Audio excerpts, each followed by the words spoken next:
evening, everybody, and welcome. Madam Clerk, have we met all the noticing requirements? Yes, Mayor. And can you please call the roll? Ms. Niedergang? Here.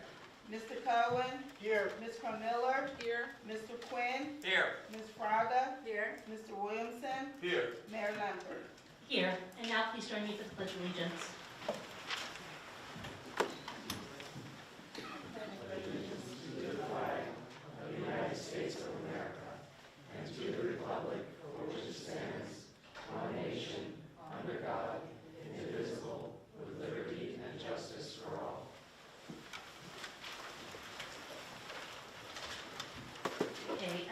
So welcome to this special meeting of council. It's a special work session dedicated to parking, and I wanted to start with some good news, some welcome news about Alexander Road. For those of you who haven't heard, Mercer County announced that it will be reopening tomorrow at 3 p.m. in time for the evening rush hour. So thank you for everybody's patience during this past week, and certainly gave us some interesting and important information about preparing for the fall when it closes for a more extended period of time, which we will be able to prepare for. So I do want to thank everybody for coming out tonight to this special work session. And we know this has not been the smoothest of rollouts, and we know it's been difficult for our merchants, for visitors to town, and for our residents and for our staff. We all care about our downtown. We want our merchants to be successful. We want our visitors to have enjoyable experiences when they come into town, and of course we want to make sure that we are serving our residents. We are committed to working together with all of you to find solutions and to make improvements, and I'm looking forward to a productive session tonight. I personally want to thank everyone who's emailed or sat down and spent the time to talk with me or my colleagues about parking. This is a challenging issue with many moving parts, and I've appreciated how open almost everyone has been in understanding the issues, respecting the complexities, and engaging in good faith to help find solutions. So just a little bit about the work session. What it means to have a work session is we will not be taking any formal action tonight, but the goal is to identify areas where there's consensus among council so we can move forward and make improvements. And you'll see like our whole agenda tonight is on parking, and it just gives us the time to have those discussions, which we wouldn't at a normal council meeting where we have other items competing for our time. So there is a slight change to the agenda. I'm going to make some introductory remarks, and I'm going to turn it over to Mark. We're going to start with the merchant letter, which we really appreciated getting that proposal. For the people who haven't seen it, it was a list of recommendations of changes to some of the time limits in the zone, some of the pricing. They, which we really appreciate, tried to put forward a proposal that would be budget neutral. We are going to try to adopt as many of those suggestions as we're able to. There's some we can't because we do need to be responsible with our finances too.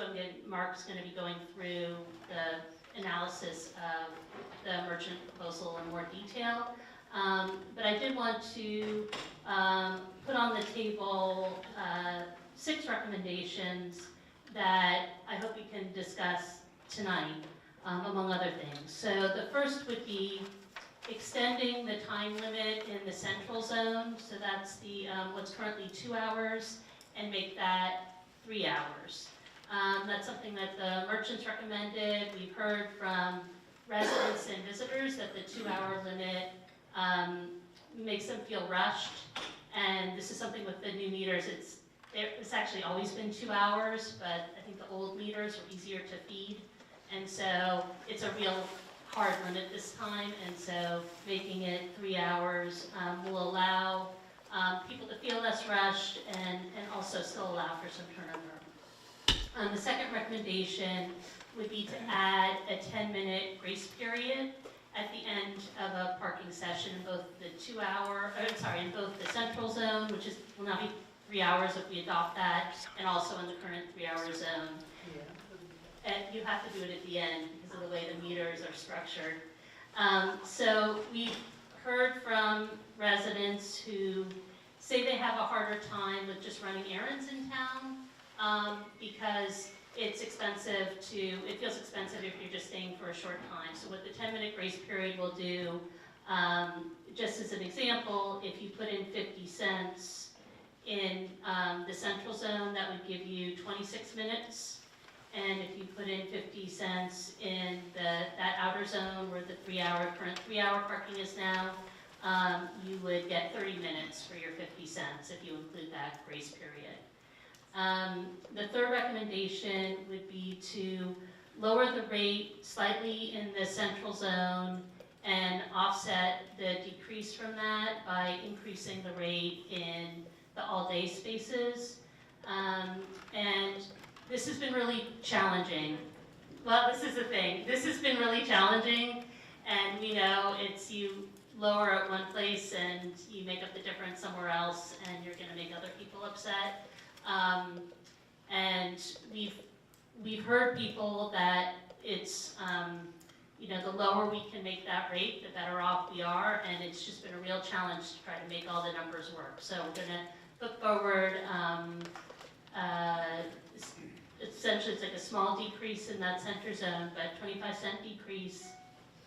And I would say that it's important that we monitor the usage and come back and take another review. Our models right now, it's really hard to tell when you're looking at January, February, March, and we don't want to be making erroneous projections and getting ourselves in trouble. And also, I think we want to give ourselves some flexibility if we're ahead of what we think we're going to be, to give that back to our residents. Fourth recommendation would be to lower the fees for using the app. And Mark's going to talk a little bit more about that. We've had some success in talking to them about lowering their fees. The fifth suggestion would be initiating a process for determining street parking permits. And we've already had some discussions with some of the merchants about that. And then the last suggestion would be putting meters in the loading zones for after-hours parking, just to add some more spaces in the evenings. And also on the agenda tonight, we're going to be reviewing a proposal for an updated wayfinding system to help people get to both the garage and other spots. And we'll also be getting an update on what our options are for people who are still holding on to smart cards, and what our options are for transferring those balances. So this is a work session, and it's intended to be a bit more informal and more interactive. So the way hopefully this is going to work is that we'll hear the presentations, we'll have some discussion from council, we'll open it up.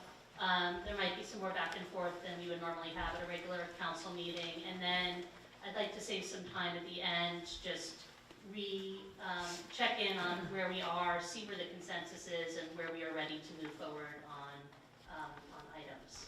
So with that, I'm going to turn it over to Mark. Thank you, Mayor.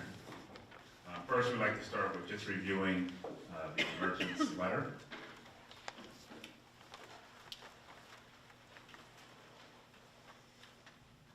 Okay. Merchants made a number of recommendations. They included instituting a progressive parking system, which would have rates at the first hour would be $1.50, at the second hour $1.75, and then at the third hour $2.25. This would mean in the central business district moving the hour limit from 2 hours to 3 hours. They also proposed raising the all-day meters.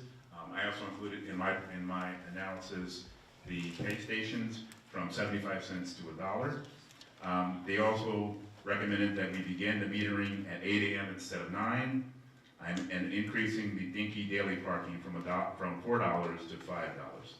There were some additional recommendations that we are currently working on, including the tour bus. I know that the Public Safety Committee is currently working through that process of looking at that, at possibilities of the tour bus. We'll talk a little bit later about loading zones, and the discussion concerning using the Franklin lot. Council has made a determination because it only is a temporary situation that was not feasible.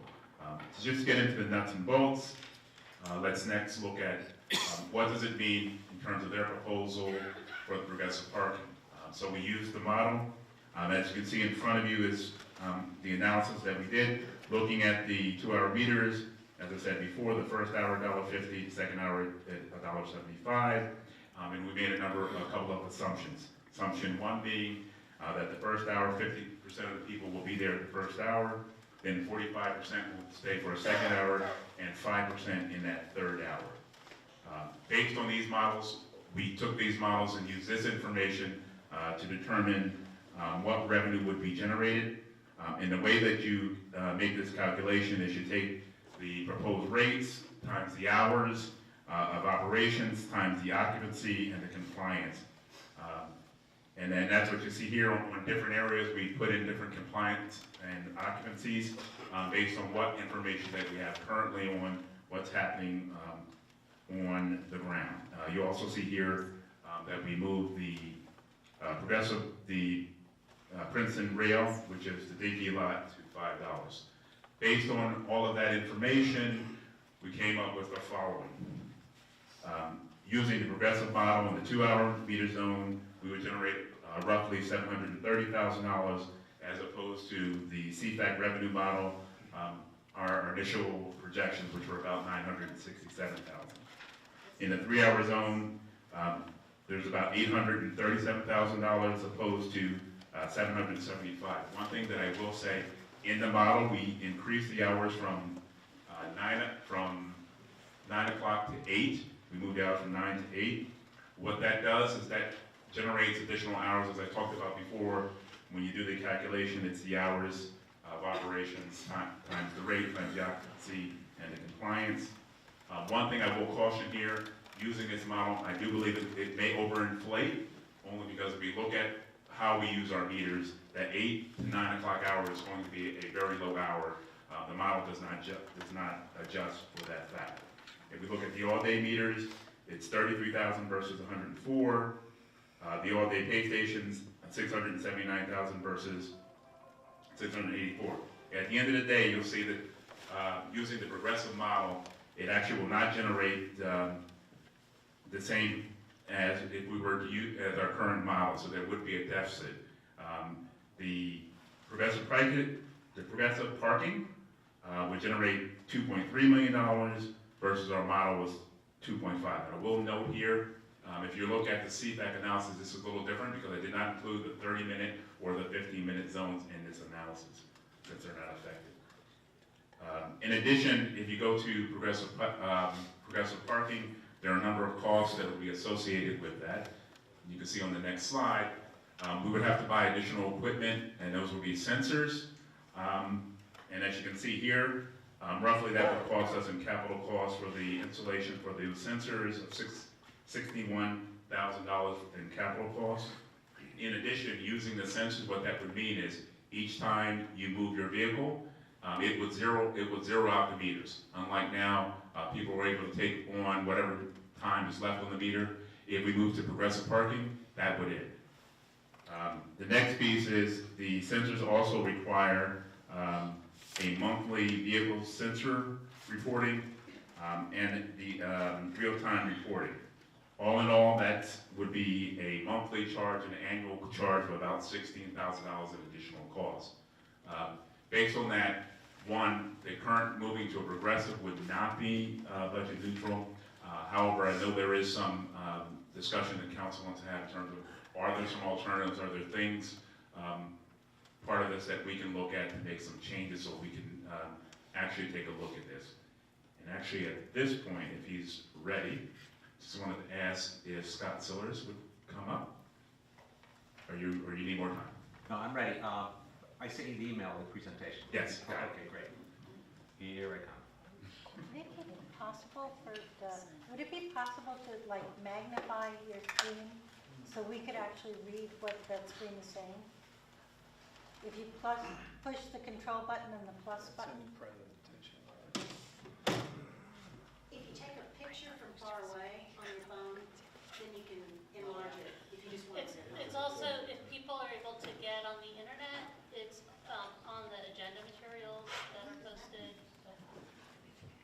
And you can, there's spots in the front row too. When do you take questions? At the end, or are you going to take questions? While we're getting set up, if you have a question, I want to make sure we get through the presentations, but if you have a quick question. Well, the question is about the assumptions of the rates, like the 5% for the third hour. I mean, there's wiggle room with that, right? I mean, those are presumptions or assumptions, right? Yeah, so And so there's some uncertainty in the numbers that are being presented. That would be nice to have some sense for that. Right, at this point, it's basically what our best guess is, but there's a lot of assumptions in this, and we acknowledge that. We do, I think part of it is based off of our current 3-hour zone, and one of the surprising, we're gonna have a report at the end of this about just the usage statistics we've collected so far. But one of the more surprising things to me is that if you look at how long people are parking in the 2-hour zone versus how long people are parking in the 3-hour meters, it's virtually indistinguishable. So the average stay for both, I'm trying to remember, it's about 1 hour, 25 minutes, plus or minus 2 to 3 minutes. So I think it's based in part on that experience that just because you have a 3-hour meter doesn't mean you're gonna be staying for 3 hours. I mean, the nice thing is it lets you do that if you need to, but most people are not staying for that long. Excuse me, could the speakers introduce themselves and say what their jobs are? Who is Yeah, Mark? sure, so I will Who is introduce, Mark and who okay. is Scott? Okay, so Mark DeShield is the municipal administrator. Scott DeShield, Scott, they're not getting married tonight.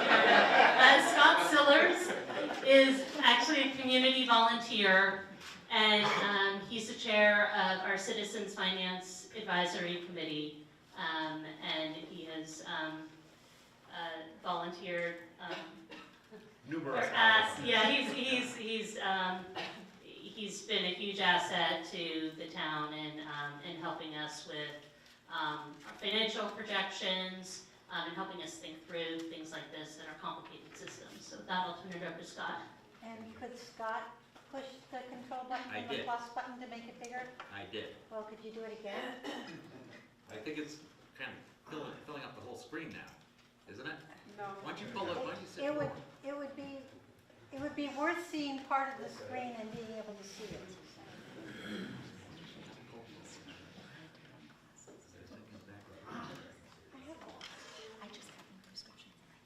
Is that better?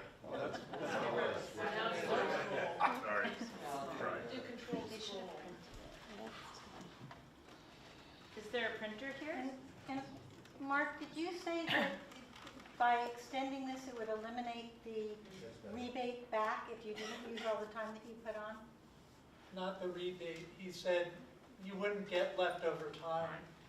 If you came to a meter that had money left on it, that would not happen anymore. You wouldn't get that benefit. But if I put 3 hours on You and still only get your- use 2 hours, You can still get your refund. Okay. So- If you use the app. Yeah. if you use the app. Thank you. Okay, so we, at this point, we're working with basically, no. How's it now?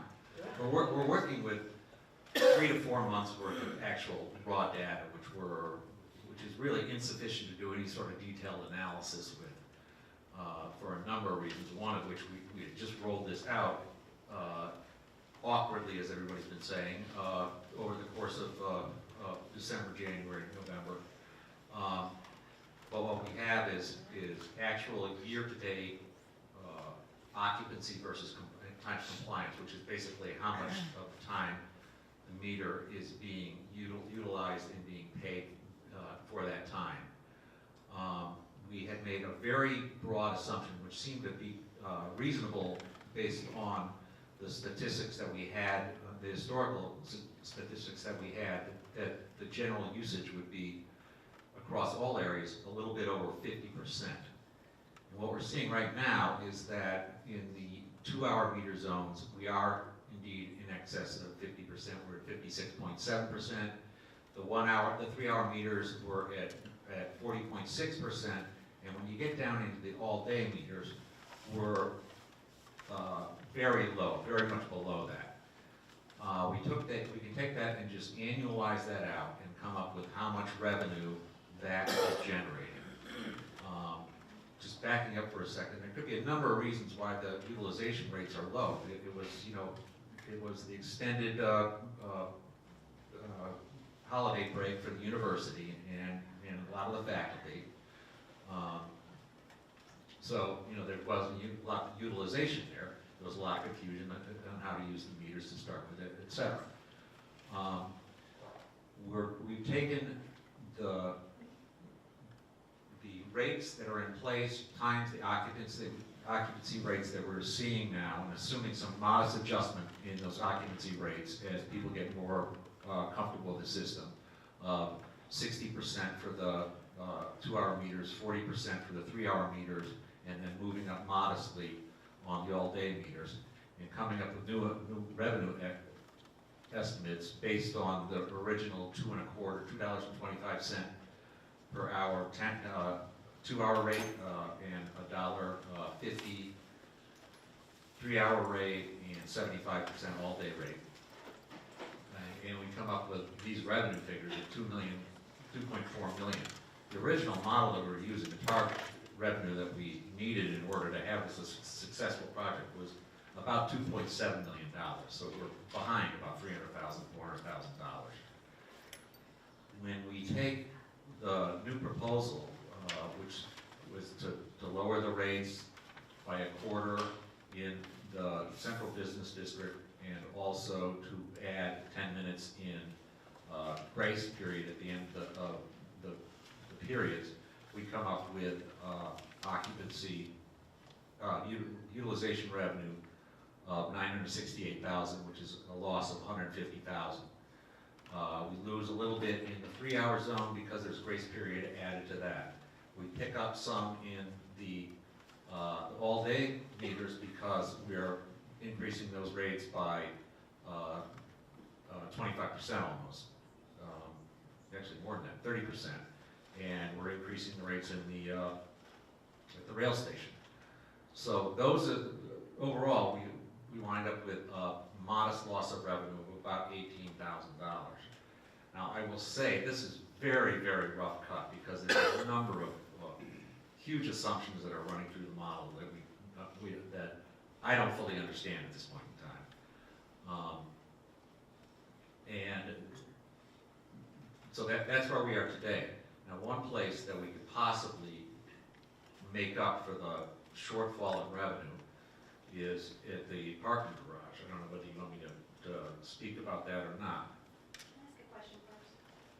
Before you Go ahead. It really is about the numbers. So on the revenue summary that you have, the projected, you're saying on here that the all-day parking, we actually make more, but on this one, unless I'm reading it wrong, it's saying that we lose about $70,000 in terms of what Princeton Merchant Association asked for and what you're projecting we would have gotten. Am I reading that wrong? Is that in Mark's presentation Yeah. or in Scott's? It's in. It's in my It's Mark's. So Mark's was for the merchant's proposal. Yeah. Scott's is for Liz's, the proposal that Liz outlined, which Yeah. wasn't quite what the merchants had asked for. Right, this one's got the CFAC projection underneath, and then it's got the Princeton Merchant Association ahead of it. This is the original CFAC projection. Um, What you have here, just so that you understand, the CFAC revenue model, that's the original revenue model that was projected when the rates were created. And then what I did was, you'll see I adjusted it to try to mimic what he's talking about here, where we've seen a dramatic difference in the occupancy and compliance. And that's why you see the difference in the rates that are projected in the merchants model.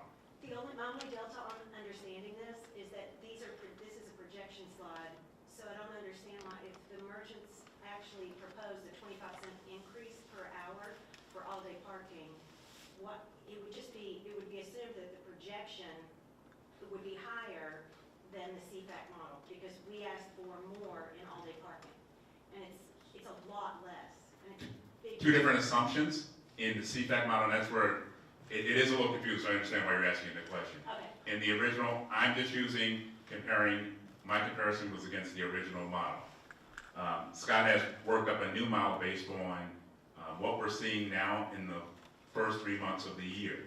And we went from almost a 50% kind of occupancy, which was what was put in the original CFAC model, down to here with, what, 40-something%? Well, less than that, on the 27, 30% on all-day pay stations, which is. So that's the difference, that's why you're seeing the difference? I don't want to get lost in the weeds, maybe afterwards. Absolutely. I got a head for this, and I'm not following it. I think that what's missing from it is that in the original CFAC model, the assumed occupancy rate on the all-day parking was 50%. And now we've dropped it down to 30% here. And that's a very large decline. That's where, as I said, there's a shortfall of almost $400,000 between the original projections and the current projections. And the largest piece of that is coming out of the all-day parking. There's about $200,000 behind there.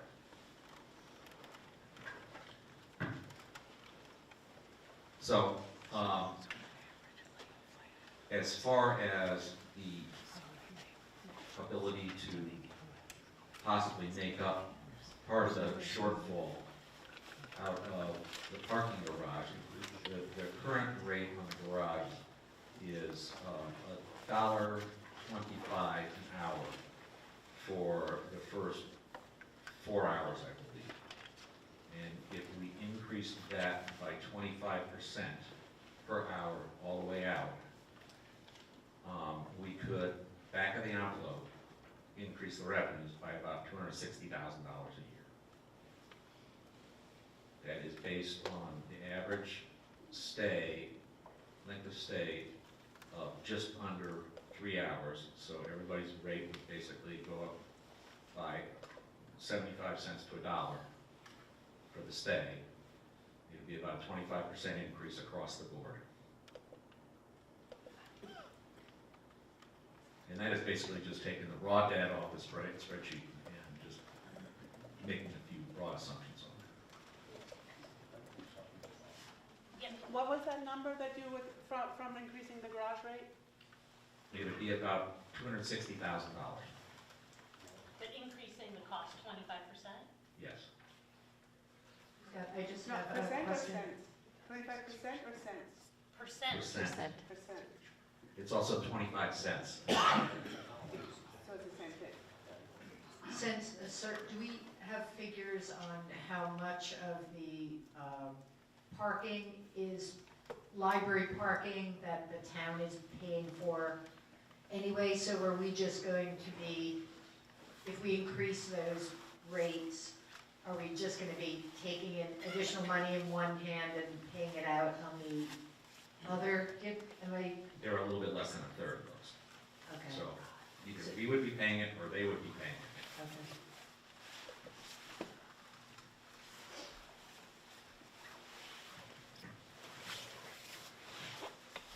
Does anybody have any other questions for Scott at this point? Okay, thank you.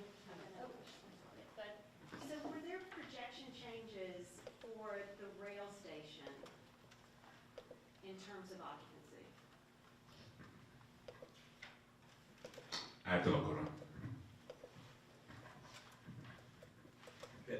The difference between what we originally projected for the rail station and what the final ordinance was night and day.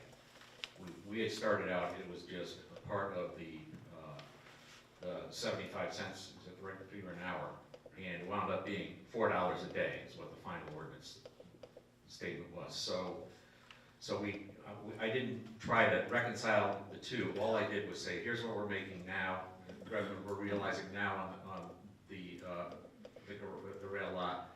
And if we increase it by $1, it's 25% increase, we're gonna make 25% more. That's the extent of the analysis on that. Is that lot full? 50% says. But I mean, would it be, 47. is that based on sort of history, or is that because there's a bus running and not a train at the moment? For the majority of that period? of It's time? just based on what's the situation in the last 4 months, so it's not based on any history, any lengthy history. We won't have any very good history on that, because we just put the new parking system in there right after they put in the new rail station. So Yeah, there's but not a you lot had of history there. But there was a parking lot there before. That it was a night and day difference. It used to be full, yeah, but maybe it'll be full again, I don't know.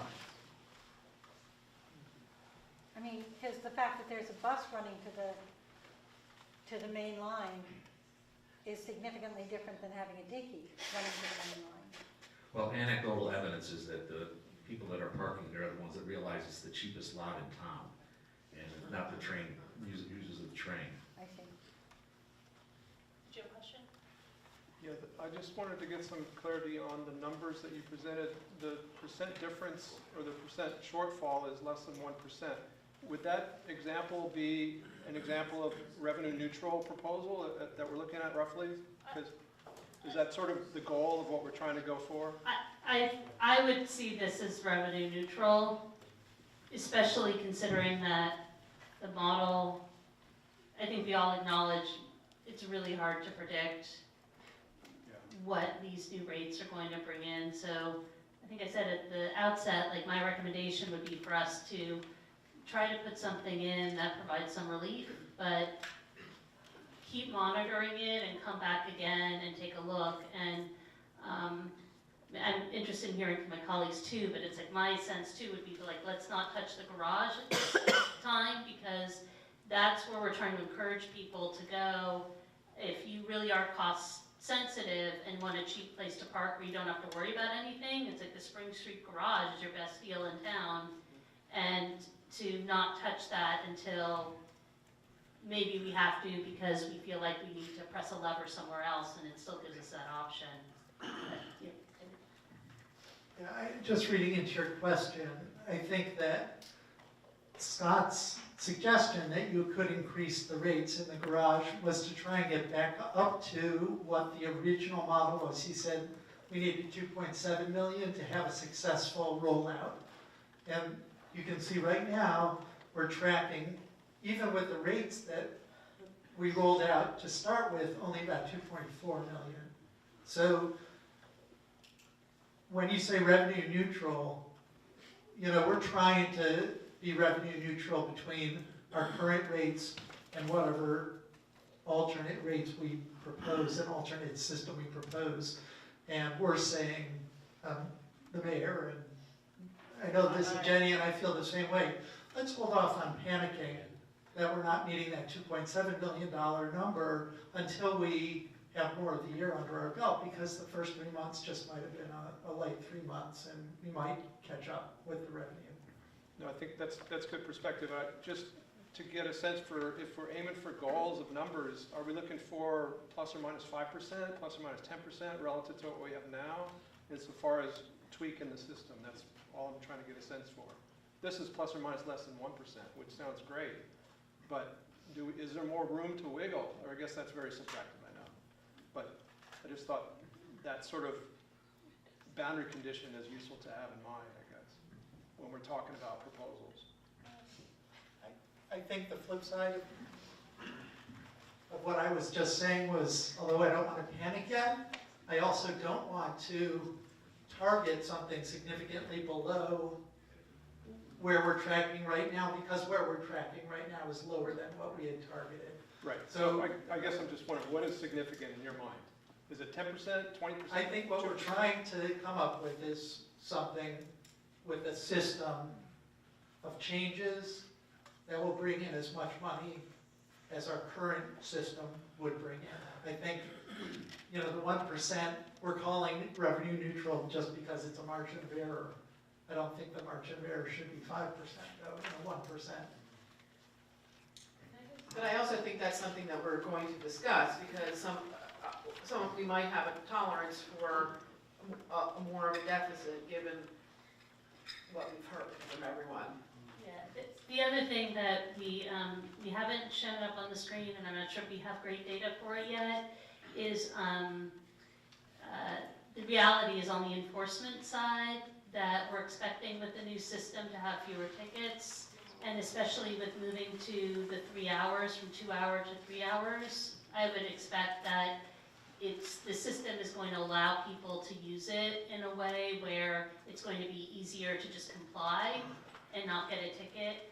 And we don't like to make policy basing it on giving tickets, but the reality is that has been a part of our budget at a certain level, so I think we just need to be mindful of that we want to wean ourselves from that, but we just have to be careful that it doesn't fall on the taxpayers at the end. I'd like to make Hold on, just Tamara had a follow-up. I just had a question about the DEKI. I worry about increasing the rate on the DEKI station just because there's so many problems right now at the DEKI. And also, Alexander, you can park all day for $5. So I'm worried about I would rather get more people parking at the DEKI first and then seeing whether to, I'd rather see those numbers go up. And second, on the enforcement, wouldn't we just decrease down the amount of people we would pay for enforcement if we don't have that many tickets any longer? Like go from 3 officers to 2? Or, I'm just throwing that out there. As a budget. Yes, sir. Yeah, sure, thank you. First of all, thanks to everybody doing this analysis. It's a complex analysis, but one of the variables that we need to consider, if it is true that because of the increased parking meter and rates and all that, the downtown business sales have decreased by 10%, then we need to kind of consider that. What happens if we do lower the rates? Will that population go up and increase the number of users for the parking meter? So what I'm trying to say that as it is, it's a complex analysis. I understand that very well. There are a lot of assumptions, but it's a cooperative analysis that if the business people have some models that they are running, that we need to consider that into START's analysis too, because if we do lower it and if our parking, rates, the occupancy goes up, then we will, by definition, increase the revenue. So what I'm trying to say that we need to consider that variable as is, not like just look at the rates and, this is kind of fine, but it's a more complex situation than I think we are going to analyze in my mind. Yeah, I appreciate that comment. I was just trying to also formulate in my head, how do we add the variable, which is the invisible variable of people who have stopped, the attrition that there already has been because of the higher prices, which as merchants has been measurable in our businesses, but it's like the unemployment numbers when, the people who are no longer looking for jobs drop out of that analysis. What does the unemployment rate mean? So it's an invisible figure in some ways, but I agree that we probably can safely make an assumption that as we bring rates down, the parking usage will go up again. So since so much of this is speculative, it would be good to have that speculation figure factor in as well. So I'm just, I think, seconding what you're saying. Thank you. Just one quick comment. Since there really aren't any people, barring retired people, everybody works. And I've noticed how many spaces are available in town Monday to Friday. I'm a business owner, during the day. And I think that perhaps there should, if you want to incentivize people to come into town, that perhaps you should have, off-peak be a lower rate. I don't know how computerized these meters are and how acceptable they are to these sort of incremental changes. But there's a serious problem across the nation for retail, Monday to Friday during the day. And I think we want to encourage people to use our town then, not just to walk across the street from the university. We want people to come into town. Definitely. One of the interesting things about Princeton that makes it, I think, a little different than other downtowns is that one of our peak times is during midday lunch.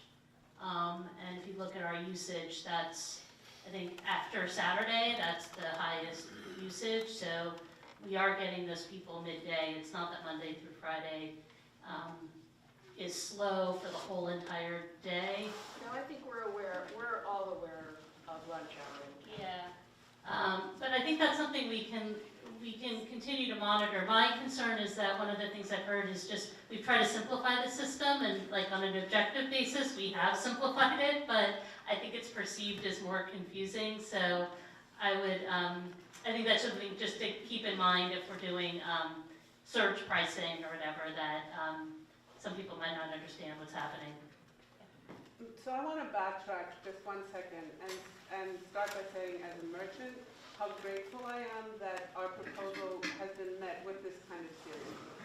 So that you actually went and you ran some numbers based on what we're asking for, that you're working within the categories that we've proposed.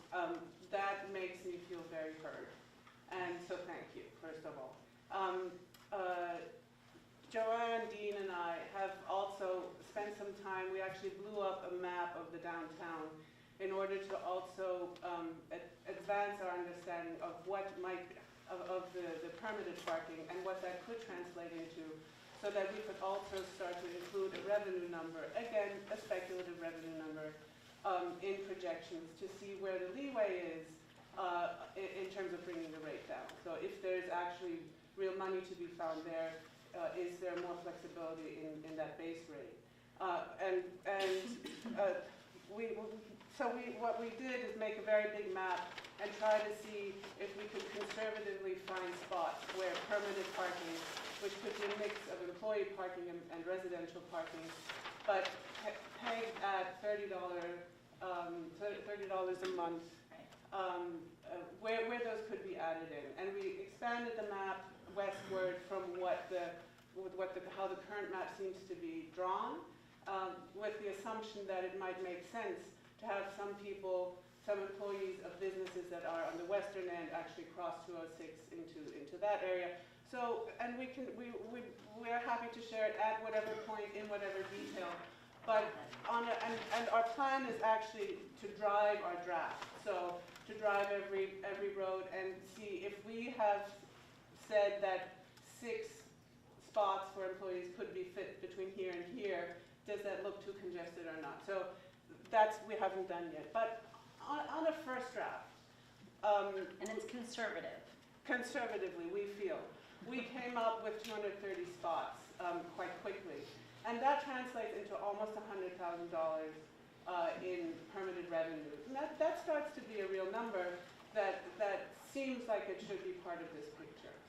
Yeah, There are some assumptions in there, and again, I don't know how you want to run this meeting, if you want us to detail them and all of this, but just to say that when we did our proposal in that letter, that permit was because we feel strongly that there needs to be a real solution for employees, and B, that it can help the revenue picture in some modest way that still, for employees, means $1 a day, and that seems fine. Yeah, I really appreciate that, and that's really exciting, and actually segues nicely, I think, into our next segment we wanted to talk about. So there are thumbtacks over there if you want to put up the map and people can look at it after the meeting, after we break formally, and you can get some informal feedback at the end. But there's, up on the website, either right now or starting tomorrow morning, there'll be an application for people we want to sign up for the task force that will be looking at the street permit parking. And What we're hoping is to get a mix of folks on that committee, so we're hoping to get several merchants, several neighbors, and we're especially looking to get neighbors from the different areas that are likely going to be impacted. So someone from the western section, someone from the Tree Streets, someone from Elizabeth Jackson. We'll have to look at your map again, maybe somebody from the Murray Place area. And then we'll have some members of council on that too, and other people who are, it'd be good to get some employees too. Please if you're interested, please look on the princetonnj.gov website to sign up for that. My guess will be it'll probably be a couple months of intensive meetings for that. And if you're not able to do it but know somebody you think would be good on it, please help spread the word. And Mark, did you want to continue on? Do you have something about the process? Okay, oh right, the app. Mark, before you go on, can I just ask a question? You had said that the meters don't zero out if you pull away and someone else parks, but it's my understanding that if you pull away and someone else parks and they either use the app or the credit card, it would zero out and you would start, unless you're using quarters. What we're talking about, if we were to place sensors and we were to do progressive parking, in order to make that work, what you would have to do, you would set the sensors, the sense when there's a car, when the car is there. Once the car leaves, it would zero out the meter. This will be completely different from the system that's out on the street today. That will be the difference, because progressive parking, you're going to need to make sure that people are paying for the additional hour instead of just coming back. So that's why that's reset. Yes. Just as a point of information, so I can bring it back to people in my community. As a Princeton resident, am I to assume that the consensus is that in my own town, if I want to spend a pleasant day in my town center, it's going to cost $5 for me to actually spend the day, assuming that even though I'm a resident of Princeton, I can't walk there easily. Yes. Well, I mean, I will say it depends on what day. So if you're coming on the weekend, there's free parking in the university lots. There's a lot behind Thomas Suite. You can take the freebie. Parking is always free if you have a handicap tag, no matter what space you park in. So if you've got a handicap tag on your car, which makes it, you may be able to get, even if you don't have one, if it's hard for you to walk into town, get a tag, and you can park for free at any meter. But the free parking behind Thomas Suite is going to disappear as we discussed next year. Right. University is going to develop the whole of that parking lot. But I'm saying any metered space is free if you've got a handicap. Yeah, no, I'm not talking about handicap, I'm talking about free parking. Well, there's the Williams lot. There's also the West Garage that's free on the weekend. So there's places to walk in if you park further out and walk in. The fact is that they're valuable spots, and it's a limited quantity, so they do have a value to them. I was going to say, that was a question. Is there like a statement in there? I mean, I guess we're kind of figure it out. I'm curious. What do you consider assuming we're not no all handicapped, for many of the people that I represent, we're looking perhaps at an 8-mile hike. If you want to spend a pleasant day doing things, round trip, in town, including lots of hills. That's asking a lot in one's own town. Well, the mayor answered what I was saying. So, I just wanted to make it clear what you're That's all. kind of figure it out. But, So if I may, I want to just move on to the next thing we wanted to do is give a update on the Passport, our phone app, to provide an update. We've heard the concerns individuals have had concerning the cost of the transactions. Currently, the transactions are 35 cents per transactions. We went back to Passport, negotiated with them. We have reached a tentative a settlement which will be changing our contract that will move the transactions fees from 35 cents to 25 cents per transaction. And if you're using a wallet, which was currently 35 cents per transaction, that will now be reduced to 20 cents. So we were able, based on the feedback we received, we were able to get some reductions for residents on the wallet. And then this is kind of a question posed to council concerning the Passport phone app, and that is whether we want to move into some type of incentive programs. Ms. Rick?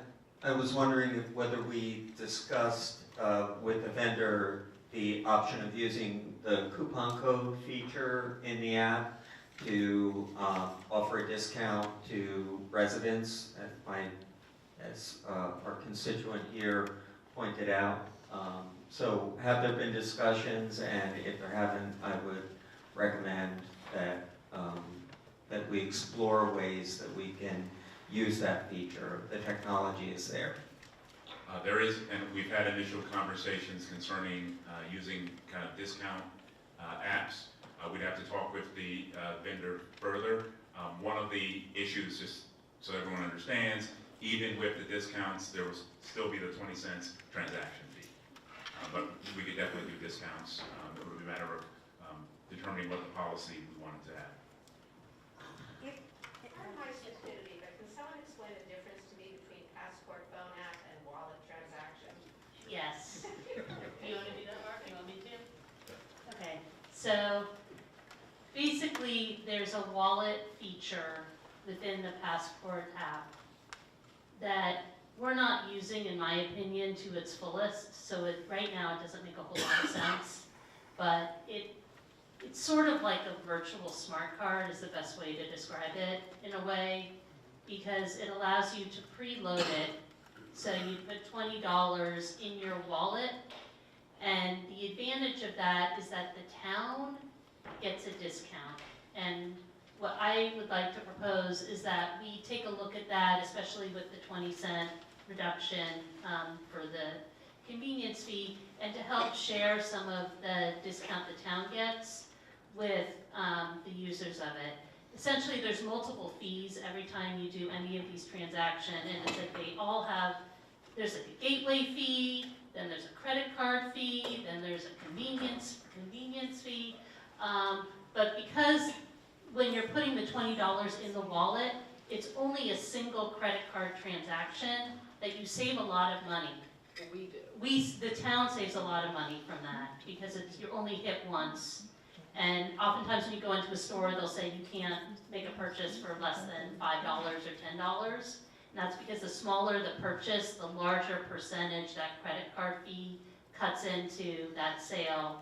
And when all of our parking transactions are $2 or $3, it's the credit card fees take a big percentage. And that's really what is at the bottom line driving a lot of the increases, is that so much of this money is going to the credit card companies, and it's painful when you look at how much is going to them. So the wallet, we want to encourage people to use the wallet because it's a way to keep more of that money here in town instead of sending it to the credit card company. So we'll need to figure out what sort of incentive to put on there.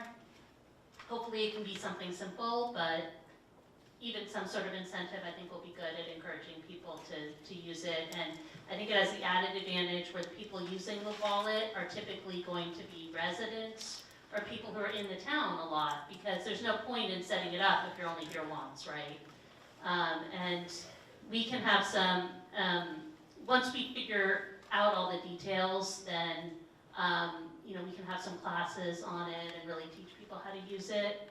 We haven't gotten to the smart card transfer yet, but one of the ideas for the smart card transfer is to use this wallet aspect of the app. It's one of the possibilities for moving that smart card balance over. So we want to make sure people know how to use it, and before we do that, we want to put the incentives in place too, so people can benefit from them. Now, if you use the wallet, you don't pay again if you add time on, or if you want to get... If you use the wallet, I think it's pretty much the same as using the Passport app, it's From your point of view. from your point of view. Yeah, so if you have the Passport app on your phone, I don't yet. well, theoretically, if one were to have the Passport app on their phone, you would pay at the meter and you would pay using the app. And you could either pay with the app as like a one-time transaction, or you could load money onto this wallet, virtual wallet on the app, and then when you're paying at the meter, you're pulling money from your wallet for that session. But to answer your question, every time that you added money to your wallet, that would be a credit card charge. Right. Because that's a new transaction. Right, but if you're adding, if you put in enough money from your wallet for an hour, but decide you want to stay 2, That's not a, that's not. well, okay, so this is, I'm trying to make this really simple, it depends. Oh. So if you end your session, then it's a new session. If you add the money before your session ends, then it's one whole session and you don't get charged again. But there's a difference between a charge for a debit card, which is essentially what the wallet is. If you're putting $20 on your credit card, I mean, I would assume, this would be my thought, is that if you're putting $20 into your wallet on the virtual app, every time you use that, it's like using a debit card versus a credit card. And those fees are significantly less, which is what Liz said. So that if I park on Monday for an hour, and I park on Tuesday for an hour, and I park on Wednesday for an hour, and each one of those times it's a debit from my wallet, that charge is going to be 20 cents because the fees across the board are significantly less because the original credit card charge was your $20, not $1.50 Correct. or $1.75. That would be my understanding. That's But, correct. but it's But- really important to understand that it's only the municipality that sees the discount. At the moment. At the moment, that you don't get, it's really to no one's advantage except the municipalities to use the wallet, since the charges that you see are identical regardless of the fees. That's what, and so that's what we're trying to figure out, how to pass that on. Right. Yeah. So, based on this issue, I'm representing myself, but in my own capacity, I work at the Princeton Senior Resource Center, of which there's approximately 35% of Princeton residents are 65 and above. Many of them, I can say this from experience, for the people who come into our center, may have cell phones but not smartphones. So they're not necessarily able to apply this app. And even for those who do have a smartphone, many of them, many seniors are not comfortable using an app. They're certainly not comfortable using an app at 6 o'clock at night when they're rushing out to dinner and it's getting dark outside and it's cold and the app is not particularly intuitive. And I work with all sorts of things. And I think what we need to be cognizant of, and I know the Princeton Senior Resource Center has asked a number of times, is it time to have a training session because you've got a lot of citizens. I mean, 35% of this town is a significant amount, and we're not meeting their needs. On top of that, the meters themselves are not lit at night. And so not only for seniors, but other people can't see what the meters are saying at night. And because, I mean, I didn't realize that the meter had this way of judging that you have now moved into that space. No. I don't want people to be confused by that. There was a proposal to switch to a different kind of meter where we would put a new piece of technology on the meter, and that would allow us to create something called progressive pricing. That was something that was put on the table, but that we said at this point, we probably don't have the money to do that. So right now there's no sensor, so it doesn't know if you're in the meter, it doesn't know if you're in the space or not. Okay, because in the last 3 weeks alone, I've heard at least 4 or 5 incidences over there, people who have just come in and are furious and in many cases that have left, you know, the town and not shopped at the merchant where they were supposed to, including myself, who got tickets because they ran into a store to get change because either the app didn't work, they couldn't get internet access, they didn't happen to have a credit card on them, and they didn't have any change. So this township is, from at least the 4 people that I know, $160 richer because we didn't happen to have change and we couldn't use the app and we didn't have a credit card that was available, or we didn't feel secure about using a credit card.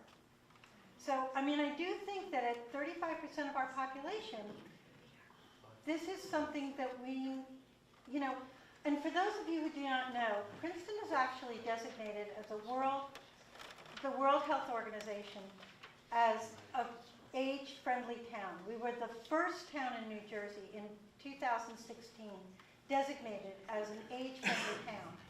These parking meters are not age-friendly. No, I think it's a great idea to have the training that you were talking about. Thank you so much for that idea. I see people nodding, and so. It's not new. We have okay. initiated it. Yeah. Susan initiated it. I wanna, I mean, so the app, you don't have to use it. You can still use coins. That's one of the, but I also, what I wanted to do is give a little plug for trying the app, because one of the great things about it is you don't have to see, once you get used to it, and it's pretty easy once you get used to it. I'm not saying that that's a hurdle to get over, but once you get over the hurdle of understanding it, you can sit in your car. You don't even have, and pay your meter when it's warm. And it's, you know, and you don't even have to walk over around your car. So I just want to push for that convenience. But Jenny, I've used it now 4 times, trying to park, and I have no problem using apps. I have not been able to use it. The app has not worked. I haven't had internet connection. It sends some message in a little black box in the center. Maybe Mark knows what that message says, but it flashes on and off like that, and I can't read that fast. I mean, of those times, and if it's happening to me, I have to believe that it's happening to a percentage of other people. Right, so I think having the classes is a really good idea. I take personal responsibility for the fact that we haven't. One of the things, I was so upset with the 35-cent fee, we were sort of threatening the app company to dump them. So I didn't want to invest in the classes if we were going to dump them, but they came back with a lower convenience fee. So I think it's like we're committed now to the app. We're going to make sure that people understand how to use it. The app company is actually very happy with Princeton because we apparently have one of the highest percentages of use for them. So some people like it, some people don't, and it is a skill that I think is useful to have. I mean, that's the fact of the matter. And so this is, if you travel around, you'll see that these meters we have are pervasive everywhere in the country, pretty much. And so it's just we all have to learn. It's fine to say we all have to learn, but if you do not have a phone that has apps on it, right, and lots of seniors do not have. So that segues into our next discussion, which is the smart card. Can I just make a comment about the meters? You know, the historical walking tours to the Historical Society of Princeton, and the majority of people come from out of town, as far away as Philadelphia and New York. They complain endlessly about the meters because they don't realize that if you're using a card, they don't have apps, of course, but you've got to put the card and take it straight out again, which doesn't always work the first time. That's right. And people have said to me, I'm not coming back to Princeton because I was going to come on your tour and go shopping at Labyrinth or wherever, but I'm not going to bother anymore. It's just a nightmare. So I think the meters themselves, just a simple thing. And again, someone pointed out, and I think you kind of pointed out to me in an email, the lights only come on at night if you push one of the buttons, but you don't know that. And so people have just said, well, stuff it, I'm going to pay a ticket and walk away. Right. I mean, it really is a problem. There are some things that we're still, and we've made some improvements out there. We've spoken to IPS about changing the messaging on the meter to make it clearer with the credit card. And I've asked them to say, insert your credit card and then have a new message that says remove your credit card, because that's actually what it wants you to do. It doesn't want you to dip it in really quickly, even though that's what it tells you to do. That's correct. That's what it Does says. it, did they change it? Yes. It says remove it quickly. It says remove it quickly. Does it say insert and remove it quickly? But really, I asked them to say just insert it and then wait a beat and then say remove it, because it's confusing. Test run on a number of meters, we put it in and moved it quickly, and it didn't work. It doesn't work, I know. put it in and took it out after 5 seconds, it still didn't work. Yeah, we've had that conversation with IPS, so hopefully they'll be updating it to make that clearer. Would you, I had an experience with my credit card at one of those 10-hour meters. I still don't know what happened. Maybe Mark or you could tell me. I put it in, pulled it out quickly, put in some time, got confused, and when I came out, I had very little time on the meter. I put my card back in immediately, repeated it, added time, and it summed it. How did that happen? It what? It summed it? Yes. Let's say I got 35 minutes, and then I got another 75. But I had 110 minutes, or 115 minutes. Well, it's based on How your did that license, happen? it's your license plate number, so Or it the knows. credit card number. So I can add As long as it's with a credit card as long as the time hasn't expired? Yes, but you have to be at the meter, whereas if you use the app, I you can understand. even do it remotely. But with the credit card, I can run out, put my credit card in, and add. Thank you. the same credit card. Only up to the limit. Only up to the limit of the time for now. And I'm not sure if that works. It may work in the pay stations, not in the meters themselves. Yes, I'm talking about pay station. Sure. But on the app, I mean, I think that to get the adaptation of the new technology and to get people to use the app, which I use all the time, and it is glitchy, but it's also very convenient, because if I'm in a hurry, I can actually walk away and be putting in my information. And I fill my wallet all the time, but giving an incentive would really help maybe get some of the adopters, and I think it's a wonderful idea to do an education program, you know, and reach out. Does every town have a different app? So someone in New Brunswick can't use their app? There's, people who have a passport app can use it. People who have a generic passport app can use it. And I haven't tried if we can use our Park Princeton app in, for example, Chicago or Denver, places where they have the passport app. Because I know just Johnstown and New Brunswick have exactly the same features, so it assumes that there's a app to be used in all of them. The app is different than the meter, yeah. Can you use it at the train station in West Windsor? No, they're on a different system. Oh. But they have a 50-cent convenience fee. They charge $6 an hour for daily card. Barbara, thank you so One much. of the other things to address some of the concerns, council is investigating, looking at some alternatives with smart cards. Actually, let's move to the next slide first. First thing that we're doing is extending the use in the Spring Street garage of the current smart cards to June 30th. We're asking for that extension so that we can do some continued investigation about bringing back some form of a smart card. Through an investigation, we've determined that our current meter provider, IPS, also has a smart card. However, it is not the same type of card that you're currently been used to. It is not very functional, it's more like a debit card. It does not have the ability to do the refunds. We will not have the ability to have the kiosk that we had before, and we're looking into some more details concerning that. That is an option for us to look at. It is somewhat older technology, and it doesn't have a lot, but it will provide you with one key thing, which is it would be one cost, no transaction fees on your purchases as you purchase parking. And it would only be available for the single space meters. Why was the smart card removed in the first place? So, the smart card, the old smart card system is not compatible with meters that take credit cards. And it was starting to fail. We had a lot of problems with the system. So this is something we're definitely interested from hearing from all of you, and I'm interested in hearing from my colleagues on council on this too. So I reached out. There's 2 towns I found that use these IPS smart cards. Neither one was totally thrilled with how it was working, but maybe it's worthwhile to roll out some of these as one of the options for people to get their refund.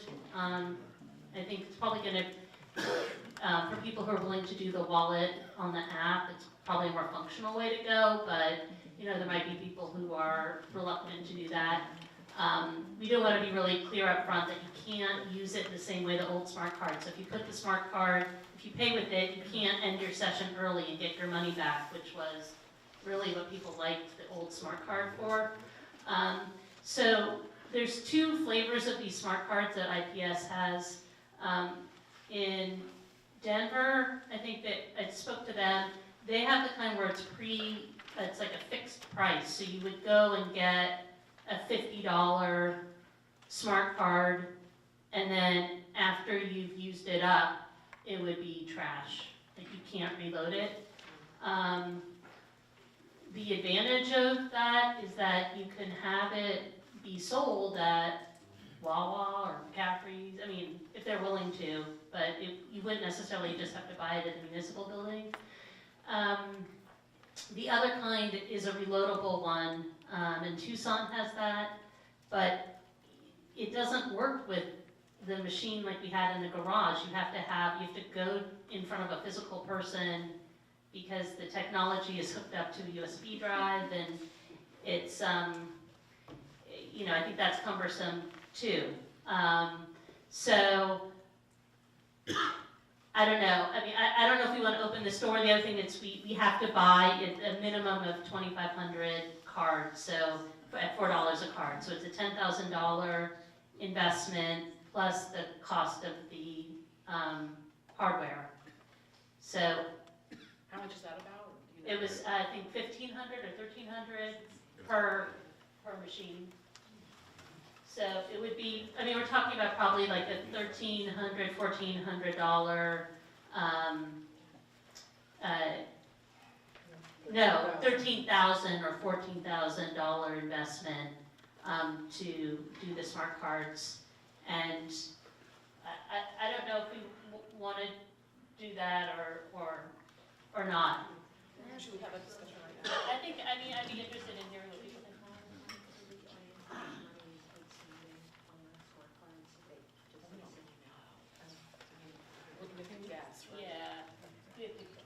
Yeah, so what we've offered to do with the smart card is to transfer the money.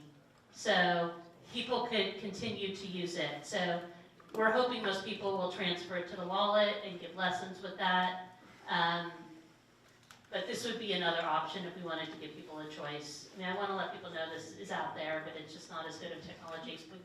My question is, if it only works in single space meters, it doesn't work in the garage, and it wouldn't work at the lot in front of Mistral? Is that true? It wouldn't work at any pay stations. It wouldn't work at the Dinky. Is that correct? It doesn't, yeah, their smart card only works in a single space meter. So my gut feeling is we're getting complaints about unlit lights, different meters, different problems all around. And then you're going to throw in a card that in theory is going to be goodwill, but is only going to work in some of the meters, but not all the meters, and maybe not the garage, but if you have a person there, my vote would be this could be a disaster running, and I feel like if we can simplify as opposed to complicate, I'm just weighing in on I think that. everybody does the smart card because of the refund. Right. Do you have any idea of what the balance out there in the town is of unused smart cards? It's significant, but a lot of it is pretty old too. It dates back for as long as we've had smart cards. And it's Well, you should, you ought to know what your sales are, and you ought to know what your revenue's been. So it should be. The reality is, once we receive the money, we know what the money is. What we can't do is we don't track the individual balances on the cards. So we can see the transactions, the initial transactions, and each transaction. We can't see the balances because of the technology that it has. True. What we can figure out is, and it's a broad number, it's a couple $100,000 that's out there. However, that's over a number of years. Some of that could be lost cards, people who have cards that have $5 and just no longer want to use that card. Some people do have money on the card. So it is significant, and it's based on the fact that it is old technology that we don't have that detailed information. And could somebody please tell me what button it is on the meter that lights it up? Any, but Any button. you just press it. On the pay station, but not on the meter. Oh, On the meter. And is there some big sign that says that? Like, could we If put that? there's a little sign that says it and you can't read the sign in the dark. Don't you dare.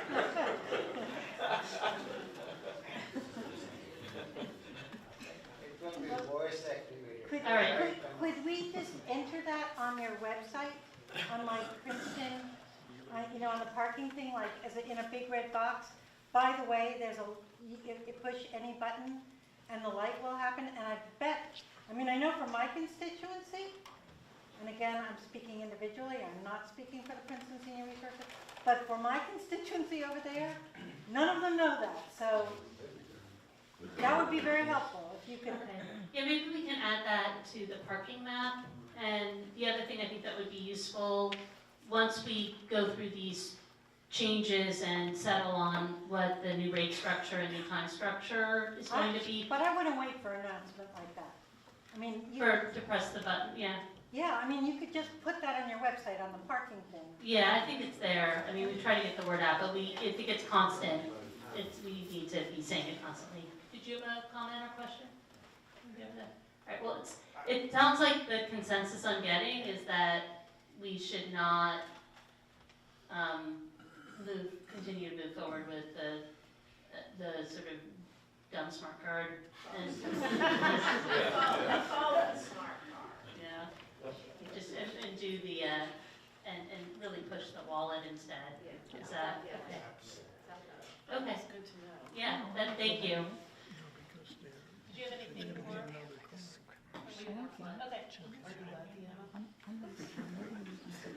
Hi, I'm Deanna Stockton, I'm the municipal engineer, and back in the back is Bob Huff, who is our Director of Infrastructure and Operations. He also manages the operation of the parking department.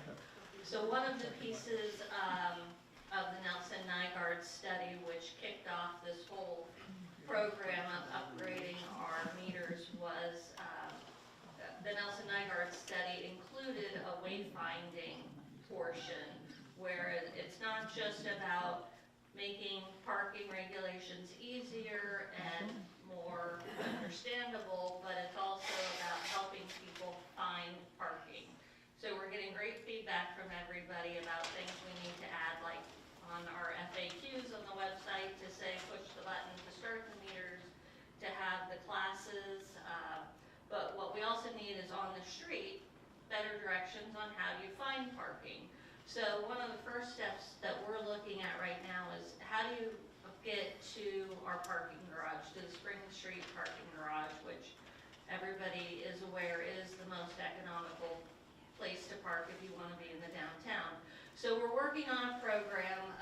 This is really a schematic to show if you're coming in from Route 1, where should we be looking to put signage and consistent signage to get you to Spring Street Garage. So this is very general and probably hard to see from back where you're at, but I have some better signs in the next slides that'll show you really what we're doing. So what we're looking at doing is to have a consistent message to get you to parking.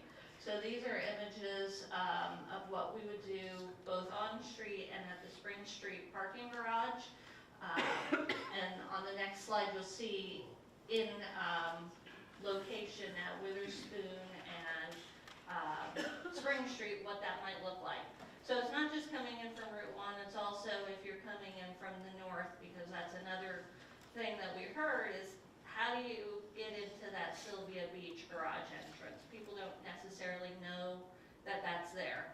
So that's another piece of it. I just want to give you some more images of what we're looking at doing to make some changes. So you'll see again that street sign, but now we're utilizing the metal on top of the garage entrance to really make it more visual. So if you're down at Witherspoon Street looking on Spring Street, you can see there's a public parking garage. And then we have some more close-up just to make it more cleaned up, to get rid of some of the extraneous signage. And then here's another image too of just really cleaning up the messaging so that it is clear how to get in. And I think we have one more slide that shows you from the Sylvia Beach Way entrance as well, what we could do for cleaning it up. We're still working on how to get you from Hamilton onto Sylvia Beach Way. You know, where's the best place to put signage? Probably can't put a big public parking sign on the corner of the library, but maybe we can work with the fencing, PSE&G's substation fencing. So those are all pieces that we're looking at.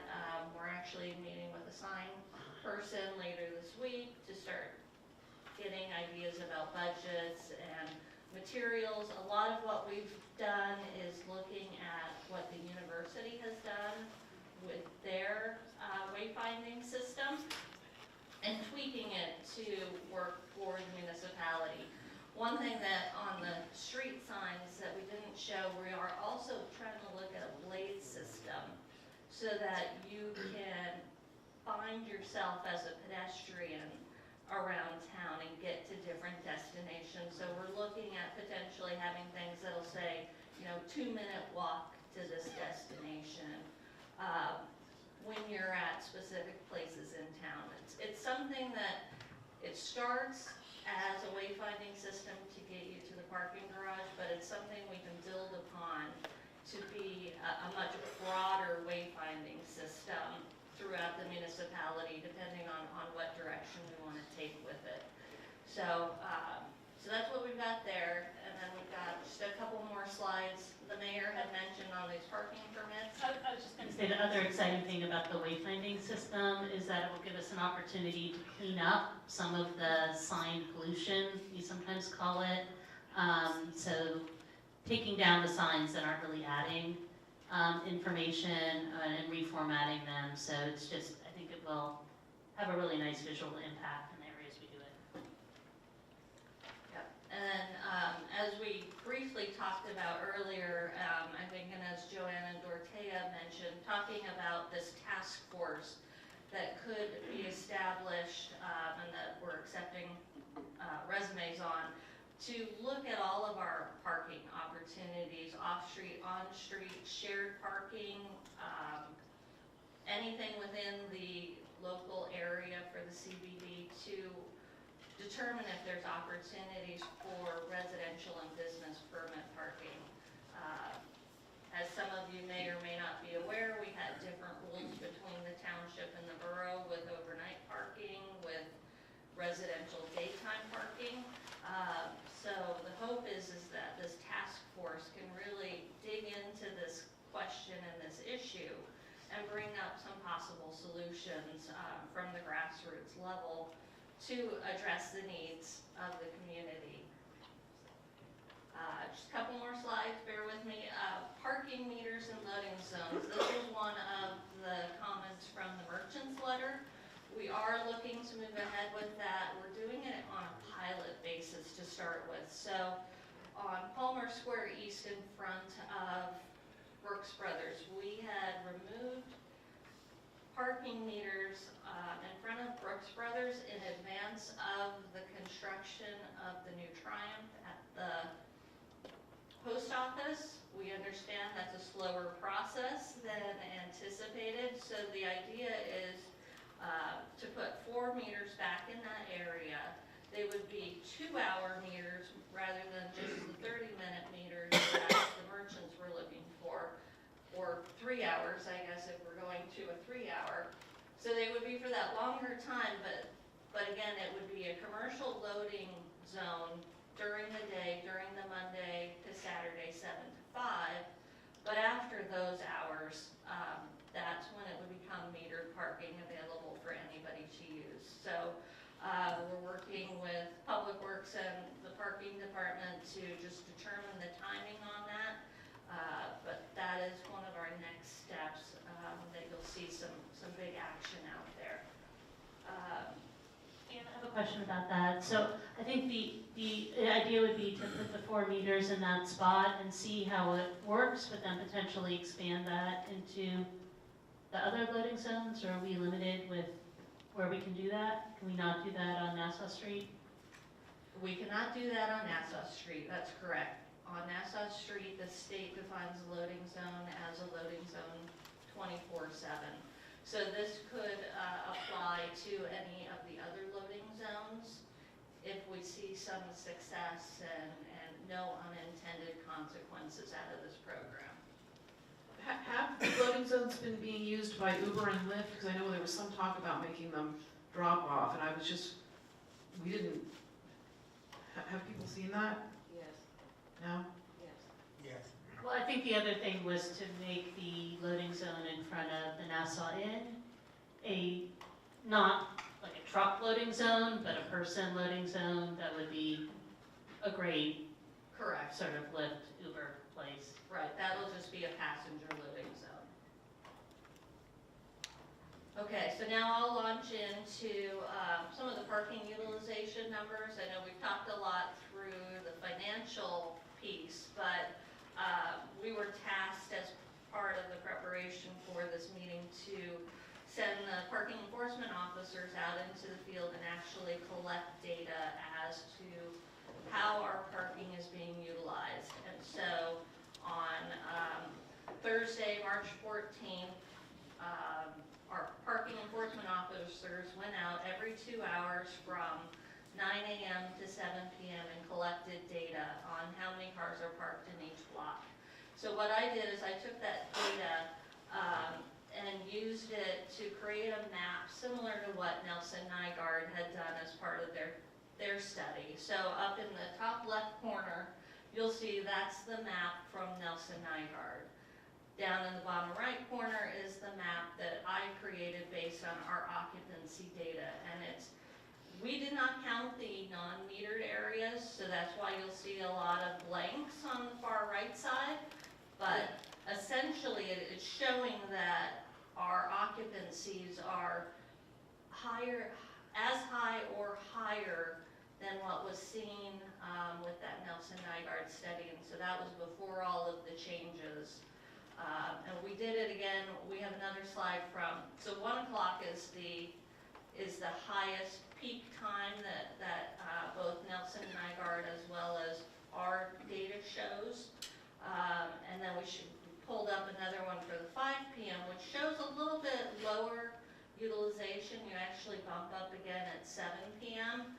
But what this is showing, again, really, we're not varying too much from the occupancies, the utilization that Nelson Nygaard showed with their data collection. In some places, we're actually a little bit higher. There's a little bit of shifting of where some of the parking occurs, but in general, at least from this one day, this one snapshot in time, the data wasn't that much different. I know, I see you, Mimi. That's so crazy. But you have, Yay. right, you have the annualized information that Scott has. You have our 1 day snapshot. And so that's where we're continuing gathering data, and that's just going to help us get that. All right, and so just a couple more on occupancy.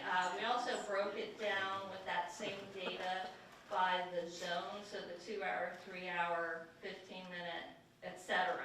So you'll see in general, the numbers are pretty good. I went back to the Nelson Nygaard study and looked at their numbers, and they were really looking at about a 65% in general occupancy. And I think what we show here with our line is, you know, around 60% if you were to average it out over those zones. And then we also did the same charting by hour. So again, this is where you see that peak time is right around the 1 o'clock time and it drops off, but then it comes back pretty strong at 7 o'clock. And this too really matches what we saw in the Nelson Nygaard report. And then That's what it is. now it work. And then the next slide, and understanding, we all understand, one of the challenges here, we are 3 months into a new system in gathering data, so we're gathering the best data that we can. So we're trying to give you kind of a snapshot based on the data that we have. One of the other challenges that we have is we are entering a new system versus what we had was a not so smart system, meaning that collecting the data previously was very difficult.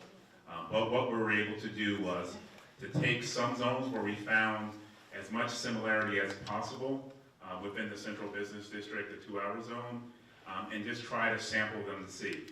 These areas are mostly around the Nassau Street area that we have depicted in this slide. And basically what I did was take a look at, on a monthly basis, what were the collections. I found collection routes that were reasonably the same, pretty much the same from 2018 to 2019, where I could actually compare those. And in comparing those, and what you'll see in this slide is that I brought the dollars that we collected and translated those into minutes. In other words, taking whatever the hourly rate was, dividing it into the dollars collected for that month to get what I'm calling transactions or minutes kind of sold. And as you can see, in January, you will see that the 2018, there were about 13,000 transactions. In 2019, there were 15,000. And as you can see, as we've gone through, and again, one thing that we did, because we know we made some changes in the data, I pulled out the 2019 data. Any of the collections done on Sunday was pulled out. In addition, one thing that we have to be realistic about, this looks a lot, probably more than what the reality is on the ground. We know there is some increase in the amount of time purchased because we are using credit cards. Based on this and the limited data that we have, again, I believe this kind of translates back to what Deanna showed in the previous slides, where they're pretty much similar to what we've seen in the past in terms of people actually using the meters in this sample area in the central business district. That's what we have in terms of data. Okay, thank you. And I will say with the usage data, I think we're taking that with a grain of salt at this point. And I would say it's because of the old systems, Mark was explaining, it's really hard for us to do these apples to apples comparisons. The good thing about the new system is that we feel very confident about being able to track when we put it in, how it's been operating since we put it in, because it collects data per meter, whereas the old system, everything was aggregate. It's really hard to dig down and see what was happening there. Okay, well, I want to bring it back to council and then see if there's comments yet, Dorothy. Is this a good time for a more general comment? Definitely. I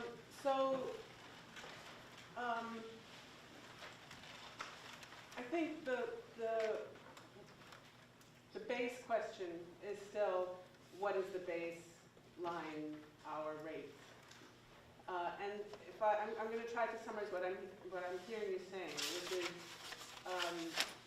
that there be an adoption of something that gives some relief for an interim period that opens up a time span where we can continue to collect data and then make a more informed decision on where we can actually get. So meaning how much lower can we come on the baseline meter fee.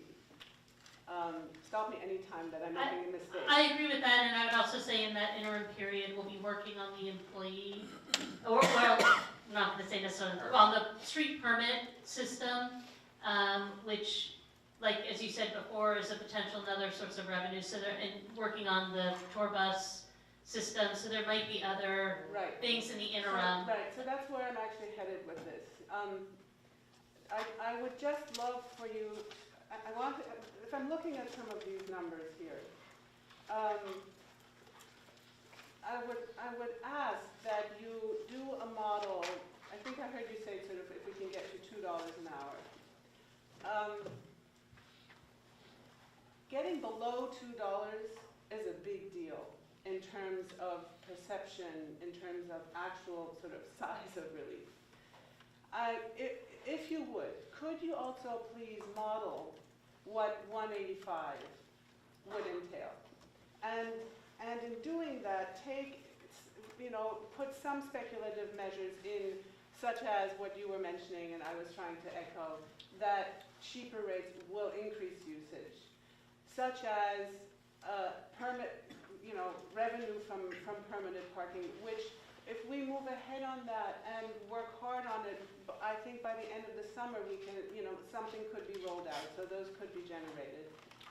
And I would also love for you to gather more input, and I'll give you mine, on the question of increasing the fees in the garage a little bit. The number that you mentioned, that a quarter would get you $260,000, that's a very high number right there. We just did the math. It looks to us like, if we're right, 20 cents an hour increase would get you $208,000. Even 10 cents an hour more gets you another $100,000. So let's imagine for a second, 10 cents more in the garage on an hour. That's $100,000. Let's imagine we can get the permits, a version of the employee and residence parking that Joanna and I started drafting, which is roughly $100,000. That's without counting loading zone things, that's without counting tour buses, that's without counting some of the smaller things that, or making an allowance for some more usage coming back. That's $200,000, which is exactly the differential that we started off with between the merchant's proposal and the projections that the town had made. So it seems like there's still some money to, if we become a little fuller in what we take into consideration, could we consider, even for the interim period, coming, and I mean it as a genuine question, right, coming below the $2 to 185. Or 170. Or 170. But wherever that is, it would be great to model that. You modeled it on 150 for the first hour, correct? So can someone quickly do the math if it were 175 for the first hour? Do we For the have- progressive pricing? Yes. So, I don't know if we can do that quickly. Okay.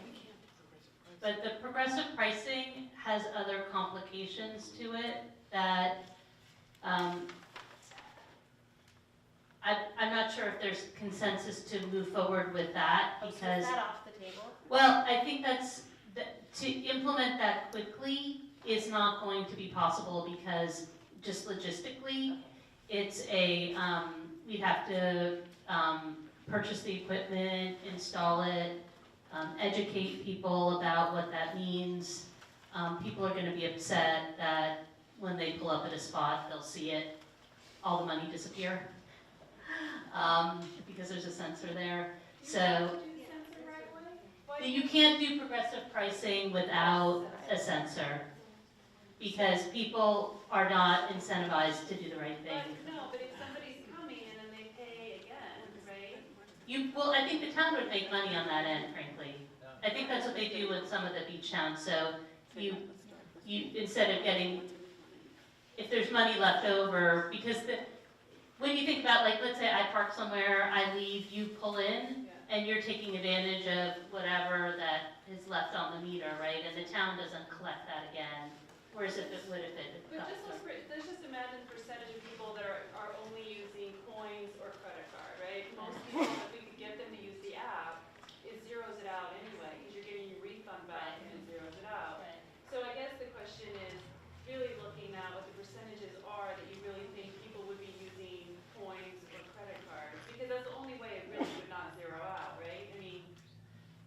think the larger issue is just doing the progressive pricing is a new complication to a system when one of the things I've heard almost universally is that it's better to keep it simple.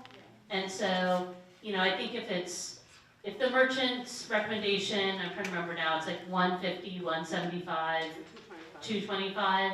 If you take the average of that, it's even with the free grace period, it actually gets you that money in a way. So even if it's say $2, the grace period essentially makes it 175.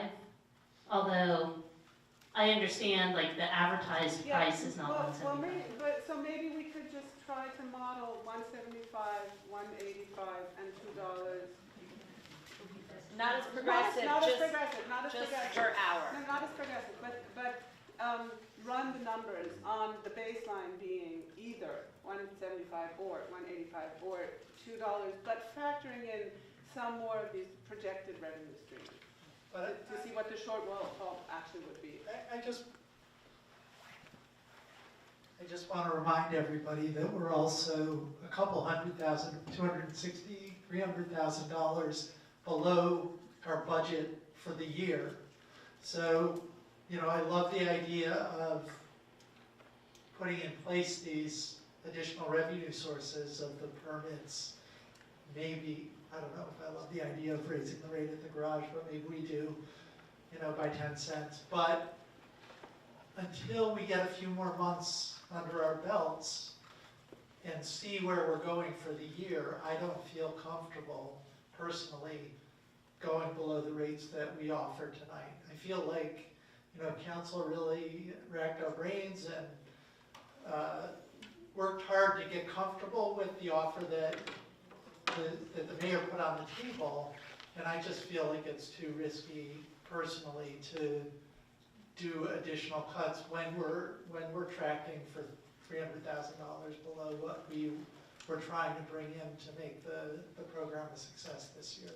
Maybe later in the year, when we get closer to seeing what the seasonal variation means, we'll feel more comfortable, but I think we need to gather more data.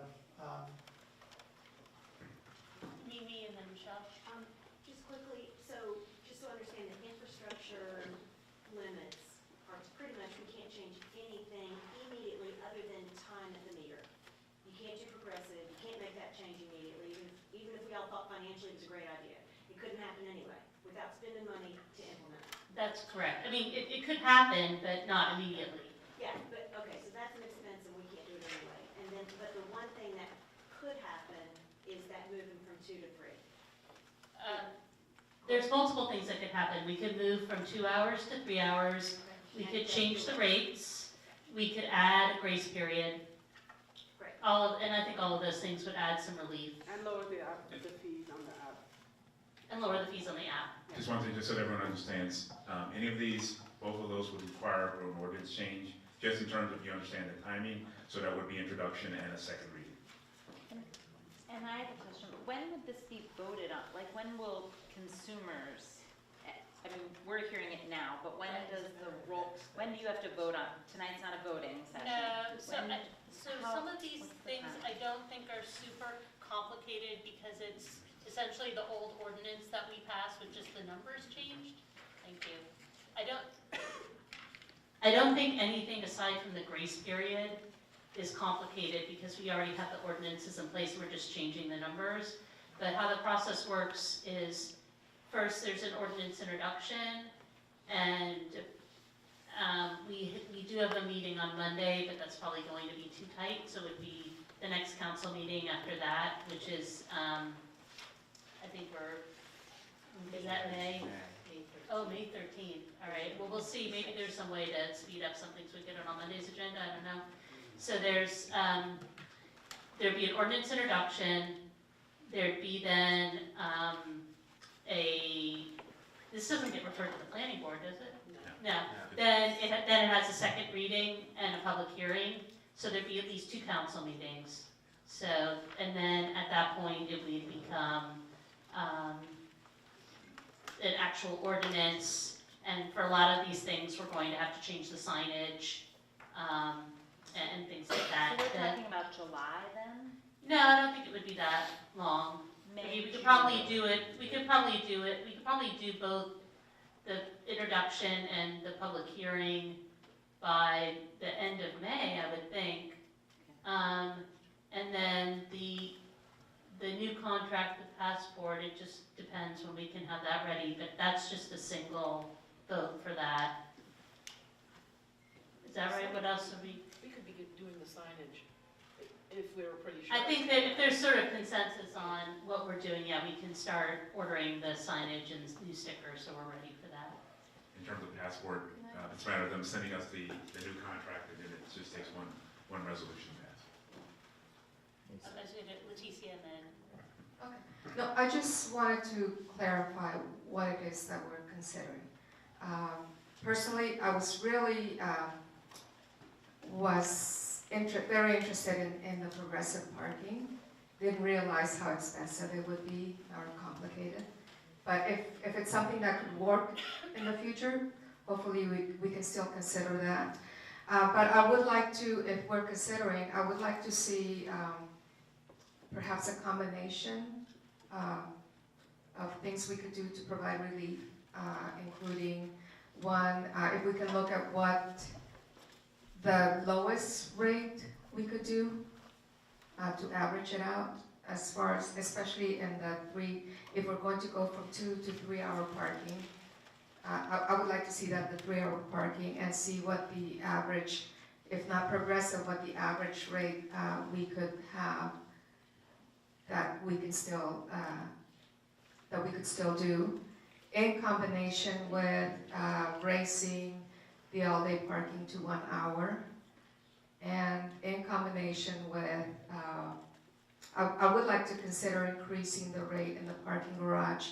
I don't know how long it's been since it's been at the rate we have now, but personally, I don't think increasing it by 25 cents an hour would be too much. Especially, I know many of us can go to the library and go to do other things and then come back and not have to pay for parking if we keep it under 2 hours, if we're using the library. But I know that's not what we are promoting. But ideally, I honestly, I don't think that adding 25 cents would be too much. And also, the dinky, I would like for us to still consider adding, increasing from $4 to $5 for the dinky parking lot.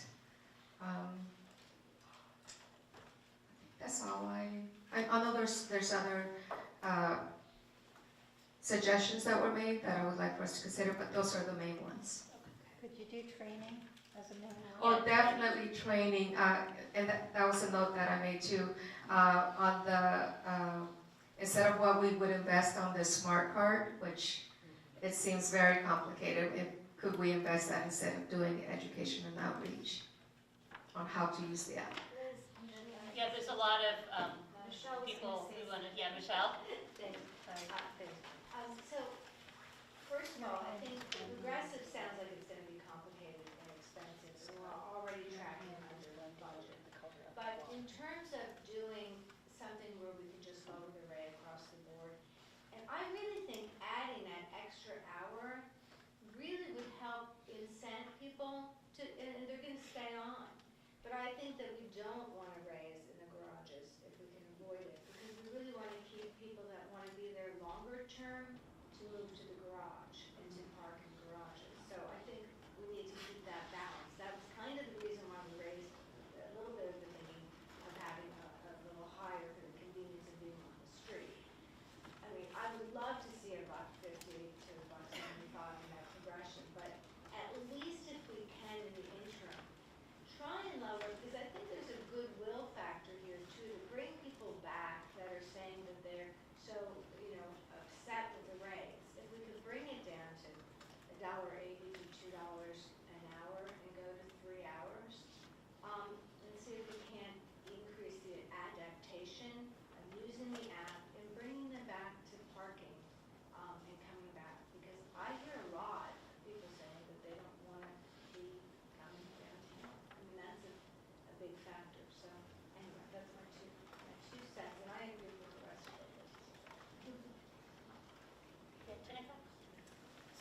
agree with Michelle that we should be very careful about the rates in the parking garage, and in particular that it be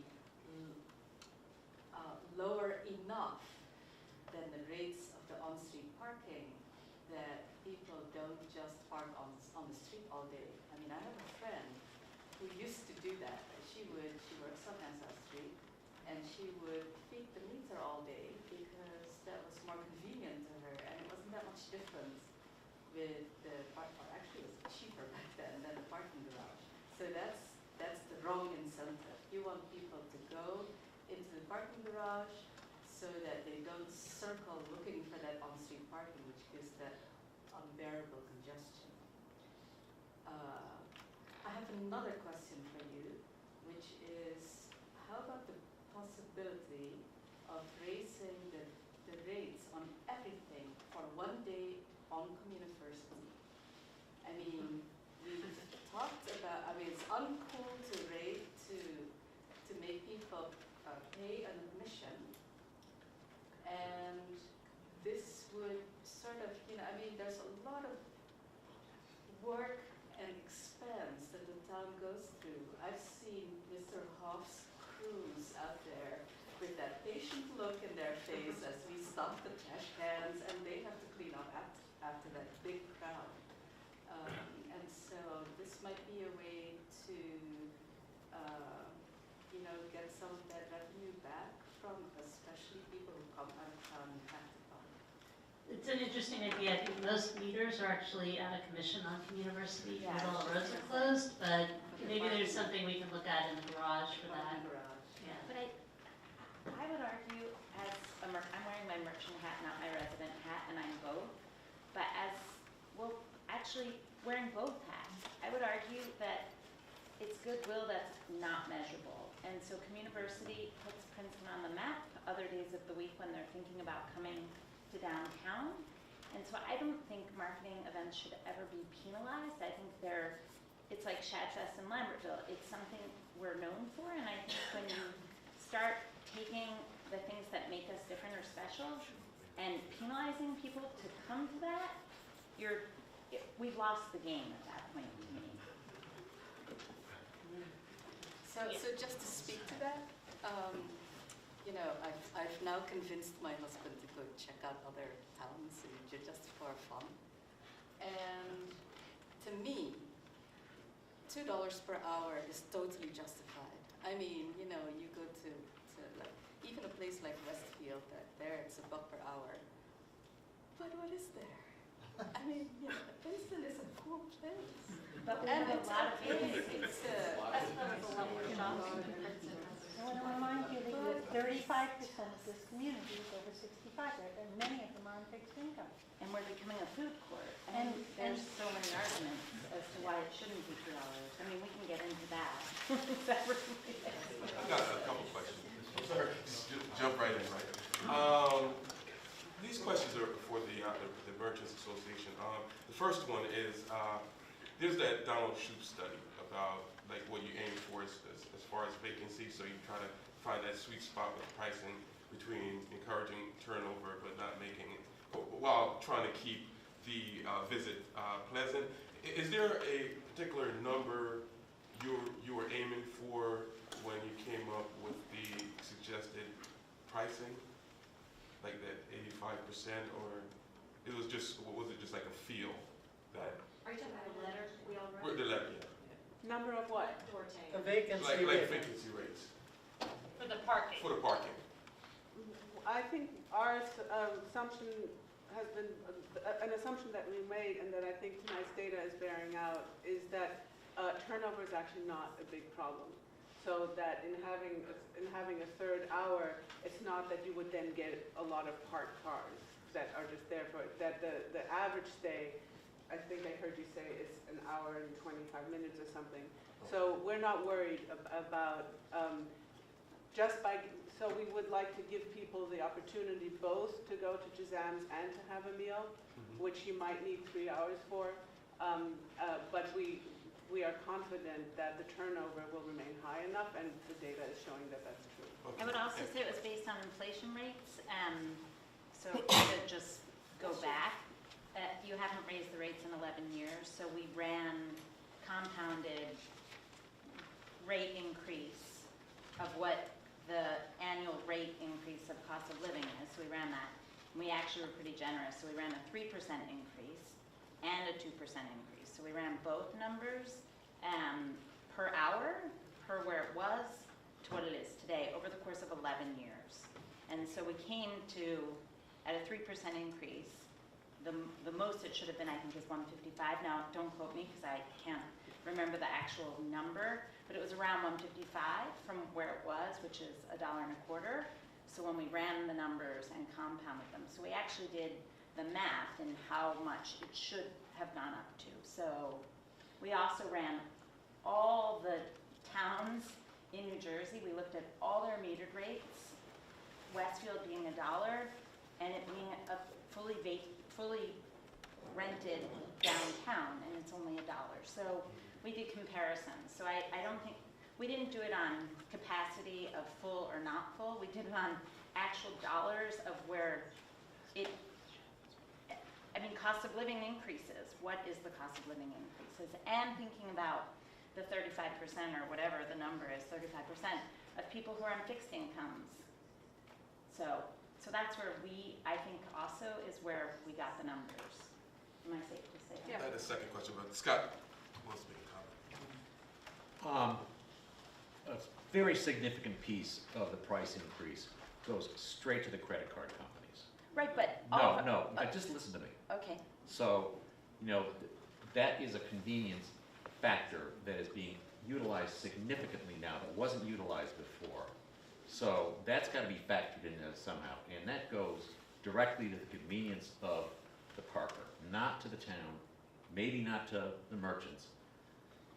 Second, the occupancy in the downtown area does not seem to have changed at all, in spite of the fact that the rates went up. Whereas when you go right outside the downtown area to Nassau Street on the other side of Washington, there's a fall off. So that says to me that maybe there's an educational component of this thing that hasn't worked its way through. I mean, the first thing you get is sticker shock and then complaints, and then people figure out how to work with it.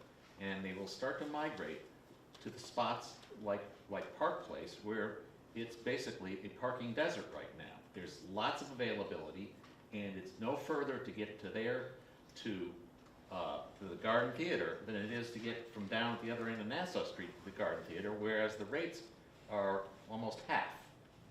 So maybe there's just not enough time yet to let the consumer and the customer work its way through. Maybe the wayfinding wasn't in good enough shape, particularly when you do it right during a holiday season when everybody's in a rush and it's dark anyhow.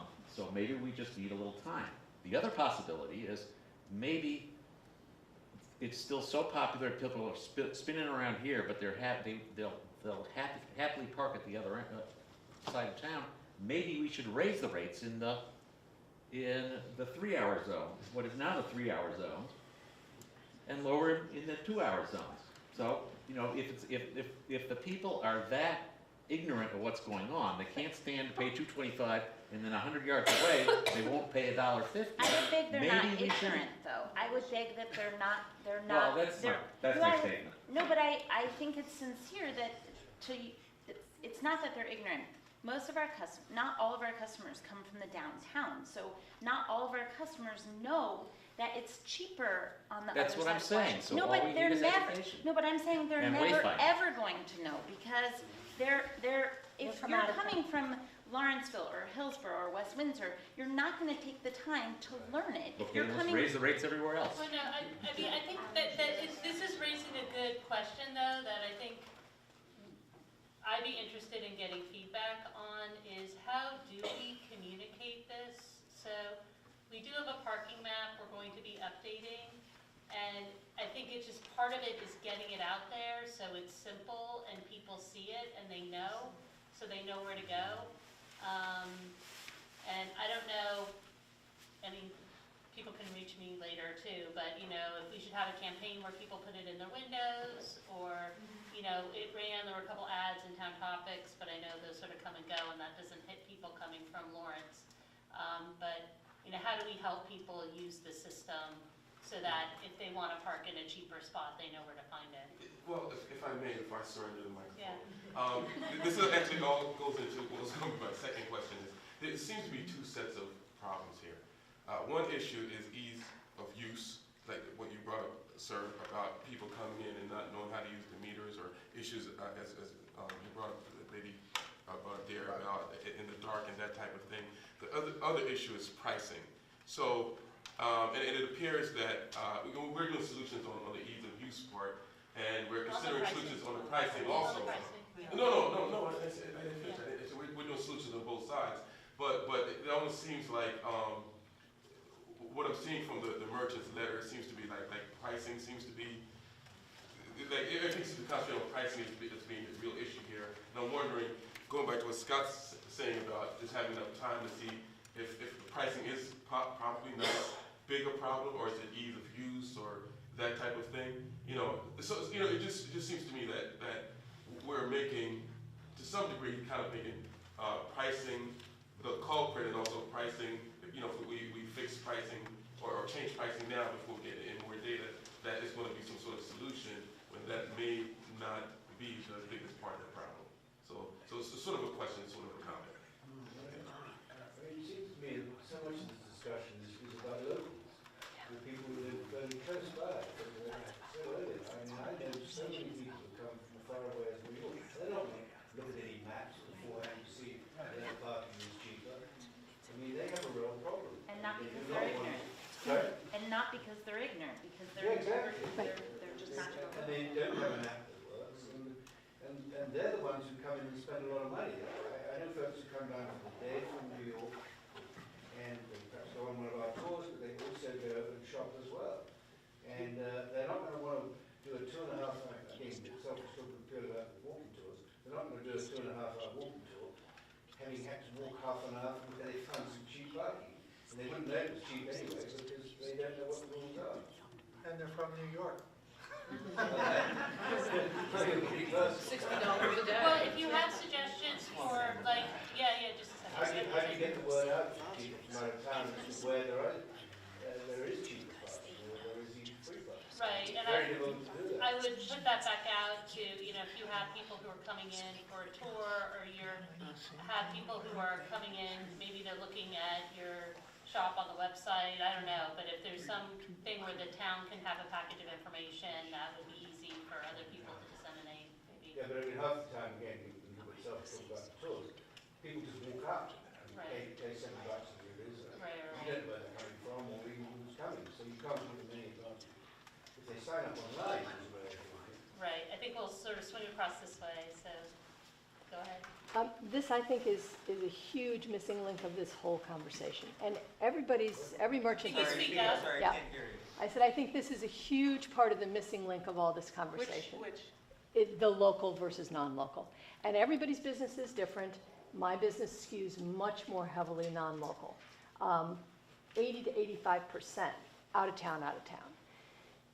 It's exactly, they're not looking at a website. They're not going to go to a training class. They're pulling in a spot they've been pulling into for 18 years and the rate's twice as much and they can't figure the whole thing out. That may be personal to my situation. I mean, I think it would be interesting to talk to other store owners. What % of your business is out of town? I think so much of this focus is on what works for people in town. And that's great, and it's important.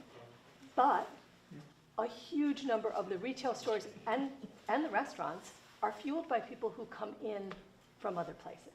And they don't necessarily always come in on the weekends. They used to come in during the week too, and they don't anymore.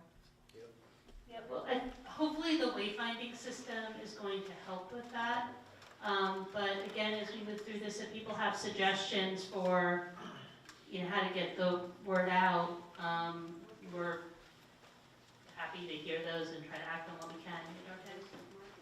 So, in response to the idea that maybe people just have to figure it out, I completely concur with the fact that so many of the people that we're talking about, certainly as customers who are from out of town, that just doesn't apply to them. I want to just reiterate that it's been plenty of time for a lot of people to have given up already. So, and this is something that's measurable in the decline in businesses. And so, and there's no, when people have given up and have kind of drawn the conclusion, you can't bring them back by saying, well, but maybe I can point you to a different spot where it's not so bad. You can bring them back with a significantly lower rate from where we are now. And probably that's the only way. And of course, it's immeasurable, right? We don't know how many people have given up. On the other hand, we as merchants collect data day in and day out in conversations with our customers. And in that sense, it's not an imponderable. It's an immeasurable in hardcore numbers, but it's not an imponderable. And we've seen the decline, and we see the empty storefronts. So I would just say that to hope that people will figure it out and the system will regulate itself is a false hope. Was that decline because of the use part of it, or is it really the price? The price. The price. It's the price. Because a lot of the comments were how, people are upset because they can't figure out how to use the system, etc. It's a But then we perfect say, storm. well, fix it by the price. It's a perfect storm. So one, the frustration when you are using it, it compounds it that it's hard to use. So it's both and. But the hardest piece to swallow is the price increase. So if the price was lower, they wouldn't be as upset that they had trouble figuring it out. They'd have more patience for figuring out. Yeah, like hassle-free is a big term, and they say it's a hassle. The fact that it is such a hassle makes you aware of what the cost is. That's right. Okay. Because you can't figure it out, and you keep, if you're feeding coins, you keep feeding coins. And if you're trying to use a credit card, it's just not intuitive, and so all of a sudden you're aware of what the cost is. My point is just trying to identify what the real problem is. Both. Well, you have many problems. You're saying Right, again, Jared, Mimi, and then Michelle. He's going to spend a few months of studying the price Real part. quick, I think she hit it on the head between locals and tourists. With tourists, with the online sales, that's so easy. We put them all to Spring Street. You're doing Historical Society. We're doing different kinds of stuff. But you're exactly right. The online stuff, everybody on their websites yesterday need to push them where there's the cheaper parking, especially within walking distance of your front door. And everybody reads Town Topics front to back, back to front. You could have like the Park Shark, and that person is going to tell you where the free parking is, or do that town talk. Overnight, the whole town will know about Park Place, and then none of us can park there. But that's okay. Right? So some of this stuff, it's a little like you were saying, it's just simple marketing, getting that stuff out there. I think the big takeaway from tonight is nothing's going to happen fast. So everybody who's nimble and runs a small business, you've got months of this before it's going to change. And that's not because people aren't trying to be nice. You got an infrastructure issue. You got real issues. So can we say that this is, if it goes to $2 with a 10-minute grace period, and you're willing to all vote for that happens as quickly as you can, and then that we readdress this in January or something, or October of this year, on the later end January, and we look at what is, I'm sitting next to a scientist who I'm asking, can you do science with this data that we're being presented? I don't know, I feel like we need more, so if we need to know that this is a very temporary fix, and that it's going to be addressed again at a future point in time, and that the numbers may opt in your favor, and that you're not going to get used to that as money in the bank, but that you're going to then give that back and possibly lower the rates. And I would love to see Mark's numbers again, just because I feel like those were up quickly, and I didn't realize that was the last we were going to see them. They're up on the website. Oh, awesome. So if you go to princetonnj.gov and look at tonight's meeting, which will now be at the very bottom of the list. So if you go to agendas and meetings, it's at the very bottom, and then you can, I think it's called Packet, and you can get the detailed information there. And we'll also try to migrate it over to, we have a special parking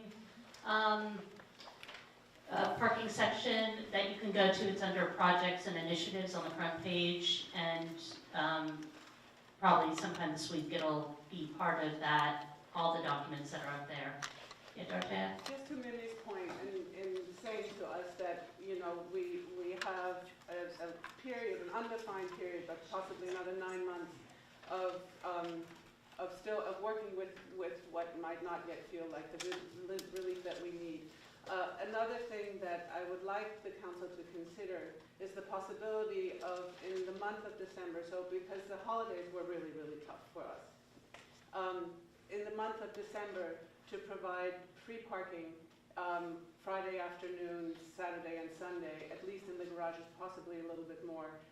That would be another sign of real goodwill towards the merchants, which in the holiday period, or maybe it's from Thanksgiving to Christmas, would be valuable as we try to move through these 9 months. Okay. Why don't we get a couple more comments, and then I want to try to wrap it up, and then if Dorothea and Joanne are still willing to stay for a little bit, they can hang up their map and people can look at the what they've done so far with the. Quite rough. But I think we'll drive it before we share it. Oh, you're not ready to share it? Okay. All right. Well, you had it. You were starting to unfurl it, so I was going to put you on the spot. All right. Well, you have to. If you want to see the map, you have to apply to be on the task force. Okay, Michelle, and then. Just going back to the original numbers, I mean, if we're looking at a deficit of 200,000 if we go to a lower rate, and it sounds like a lower rate would really be goodwill. Is there somewhere else we can look at that 200,000? Are we trying to, I don't know what that budget looks like, but are we trying to recoup the $1 million that we put into the system? Could we stretch that out further? Is there some other way to look at the budget, or is that all set in stone? So I would just ask, like, is there some other way to approach the whole budget so that we can accommodate a lower rate? Not a progressive rate, because that doesn't sound too feasible, but just a straight across the board lower rate. Well, I think what you're hearing is that all of the numbers, it's so hard to tell exactly what's going to happen in the next few months. I don't know if we want to restructure how we've set everything up in terms of how we're paying for the equipment based on January through March. So, I mean, I think we've made our best attempt at what we think is going to be the prudent way forward, and but you know, it's not the worst thing to look at that and see if there's other places. And the other thing is that adaptation of getting people back in may actually increase, to Surinder's point earlier, that may actually increase the usage if you bring people in, so you may end up a wash. Right. I just want to reiterate how much I think we all appreciate you all taking the time to come here today to think about this, the amount of work that's been done by the Merchants Association. It's just, that's one of the things that makes this the town that it is. So I just want to offer a really heartfelt thanks. I'm hearing your pain, I really am.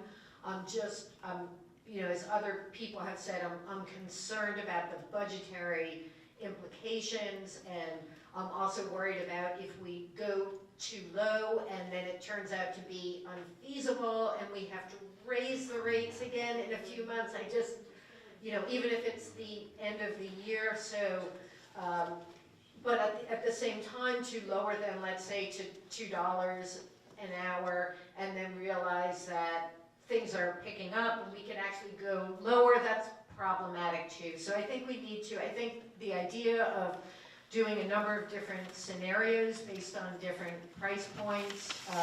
I assume, and this is really a question for Mark, with the permit parking, I assume that even if we, let's say, bring in $100,000, are there administrative costs maybe?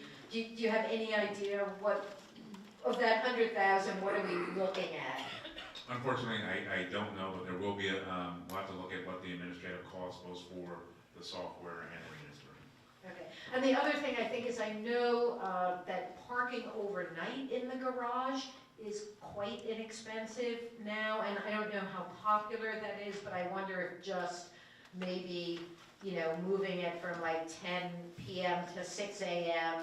might be a way to get a little revenue without driving people who might park there during the day away. So that's something else I'd throw out as a possibility. Eve, a number of the people who park at night are residents who only have one parking space or no parking space, and many of them live in the Witherspoon-Jackson neighborhood, and I think you would be impacting them dramatically. I think again, I think that Parking in the garage? yes, Yeah. a number of them. There's nowhere else to park. There's nowhere else for them to park. So what you've effectively done is take residents who in other neighborhoods would have free parking on the street, they can't park for free on the street, and so they're forced not only to pay, you know, outrageous rents, but they have to pay, in addition, they're paying parking. I mean, you have to look at who is parking there at night, and it's, you know. That's important information, thank you. I would just love to also invite all of you to come to any merchant stores on a Saturday or even a Sunday. And truly, I mean, it's a genuine offer. Come to our stores and hear the comments. And Scott, you can come as well. I mean, it is, because I feel like it's not good enough to hear it from us. I honestly feel like if you were on the ground, you would actually hear it. And so I feel like hanging out either by a meter on a bench in front of Brooks Brothers for even 20 minutes, you'll hear the frustration. Or coming to one of our stores and you will hear, it's not exaggerated. Actually, I feel like we're actually minimizing it because I'm trying to stay really focused. But I think if you come, I honestly invite you all to come to any merchant in town and hang for a good hour, and you will hear, if not 1, 10. I just want to second that. I'm the director of the Art Museum. For those who don't know, we have over 200,000 guests a year, and there isn't a week that's gone by since the new parking system was implemented that some visitor hasn't stopped me in the galleries, on the street, somewhere, and tell me, I love your museum, but we're never coming back because the experience of parking was so painful. So, you know, I think that pain is very real, and it's expressed continually. But that's not a dollar, that's the difficulty of the meter or the cost. I think it's the whole of the experience. As others have been saying, it's the hybrid of those two factors merged into one. It's Okay, the perfect storm. we are gonna wrap up.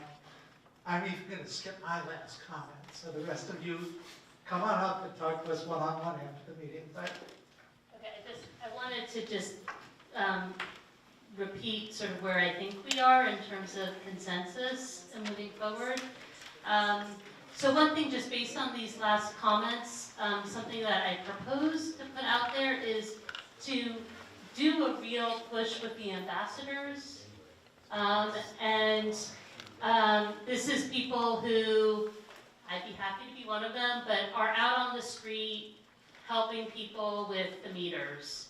And I think it needs to be probably a continual thing for a while, and we'll hit both residents but also visitors too, and get some of that feedback and be able to give some good information back to IPS. So I think having, maybe we can get a report on that sometime in May about the ambassador program, the meter ambassador program, and what we can do with that. The other thing I heard that I think we have consensus on is that we want to look at what sort of incentive program we might be able to offer for the wallet. That we are going to focus on transferring the smart card balances to the wallet feature on the app. In the meantime, smart cards can still be used in the Spring Street Garage through the end of June, I think Mark said. So if there's people who really do not want to use the app, we encourage them to use the Spring Street Garage and try to use up their cards there. We will put together some training for the app and maybe really focus that also, do some of that now and then have a real push when we do the transfer. And so we're capturing people as they come in to do the transfer and do the training. People should speak up if I'm saying anything anybody disagrees with. All right, and then we'll be extending the time limit in the central zone from 2 hours to 3 hours. That is going to require a ordinance introduction, a public hearing, and a vote. Earliest that could happen would be May, and then depending on when the stickers come in and everything else. Then also adding a 10-minute grace period at the end of the parking sessions in both that central zone and then the existing 3-hour zone. That's subtracting from the overall time though, right? It's, To be clear, it's not adding 10 minutes onto 2 hours. it is adding 10 minutes. Oh, it is? It is adding, yeah. You effectively So you get 2 hours and 10 minutes. You get 2 hours and 10 minutes, or the other thing is that if you're only staying for a brief period of time, it makes your quarter go longer for that. And I'm not sure, we'll have to check on that, and maybe we can get a report at the next meeting as to, is that an administrative decision, or do we have to, because maybe. I have to check, I'm not sure. All right, because maybe Mark can just bestow that on everybody Would right that- away. Would that work if you use the app, or would that only work if you use credit cards? It's on the meter itself. all transactions. So all transactions on the meters in the new 3-hour zones. So it does not, it would not pertain to the kiosks or those all-day meters, but it would have. It also, we'll be able to program the app to get also the grace period. If you do a training at PSRC, we will put it on our website, and we can send it out, and we hit 2,300 residents. Right. No, we hit 2,300 households, and many of those residents are from, I'm sorry, council people, I know you don't appreciate it, but are residents of Lawrenceville, East Windsor, West Windsor, Montgomery, Pennington, Hopewell. These are all people who are expressing frustration, and so it will go out to them if you do training. Yeah, that'd be great. And then I see Christina in the back, and maybe she's always pushing me to do. Now this is more about me than you, but we could do like a little video, maybe an instructional video too for people who can't. You could play it at the garden. You're very cute at the garden. You're little. Thank you. All right. And then, so we'll find out about the 10-minute grace period. I'm not sure actually what the process is for getting that. And if it's administrative, that could happen sooner. We'll also be looking at changing the rate in the central zone at this point to $2 an hour, and then increasing the rate in the all-day from 75 cents to $1 an hour. And then was there also, Scott, in your model, is raising the rate in the transit lot from $4 to $5 a day? Yeah. So those are the only two things that were being raised Right. with your model, okay. And then I think there were a lot of good ideas that were brought up about other possible sources of revenue that we should try to model and track. Can we look at what it would cost us to get below $2? Yes. It's going to be like the magic. And I think before we introduce it, $1.99, but just. right, I think that makes sense to do that modeling, and the way the ordinance introduction works is that we can introduce and put in a different number at the introduction without there being an issue. It's just, once we introduce it at a rate, we wouldn't be able to have the public hearing on that and change it at that point unless that prompts another reintroduction. So at the introduction, let's try to get all that information and make it what people are comfortable with. Okay. As soon as we have the agreement from Passport, we'll bring that forward to have the lower fees for the app. The application should be online for the task force for the street parking permit task force. And applications are due on Friday, May 3rd, I believe, that's a Friday. And again, we really are trying to get like a wide swath of people, so it looks like there's a lot of merchants here tonight, and I'm not sure how many of the residents here are from those potentially impacted neighborhoods, but we encourage you to try to help us get the word out about that.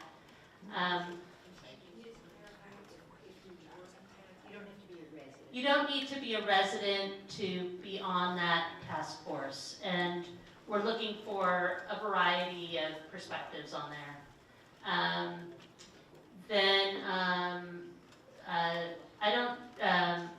don't know how soon this will be ready, but putting the meters in the loading zones.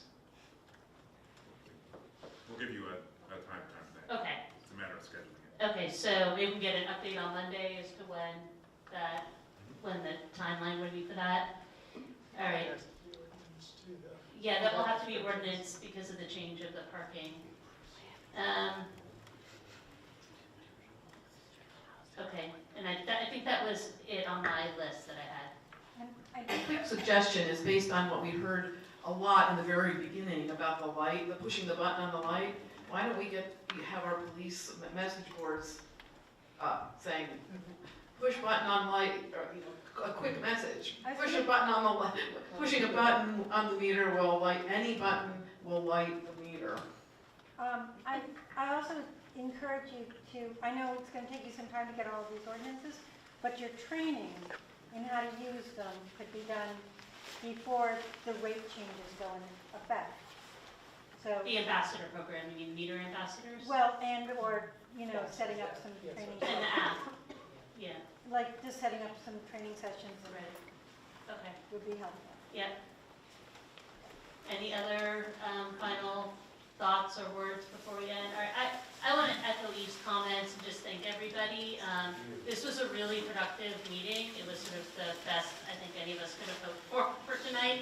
And I feel like this is going to be an ongoing conversation. The nice thing about these meters is that they are changeable and they are supposed to be a service to the town. So there's still work to be done there, but I really appreciate everybody coming out tonight and the work everybody did ahead of this meeting. So thank you. Thank you. All right, is there a motion to adjourn? So moved.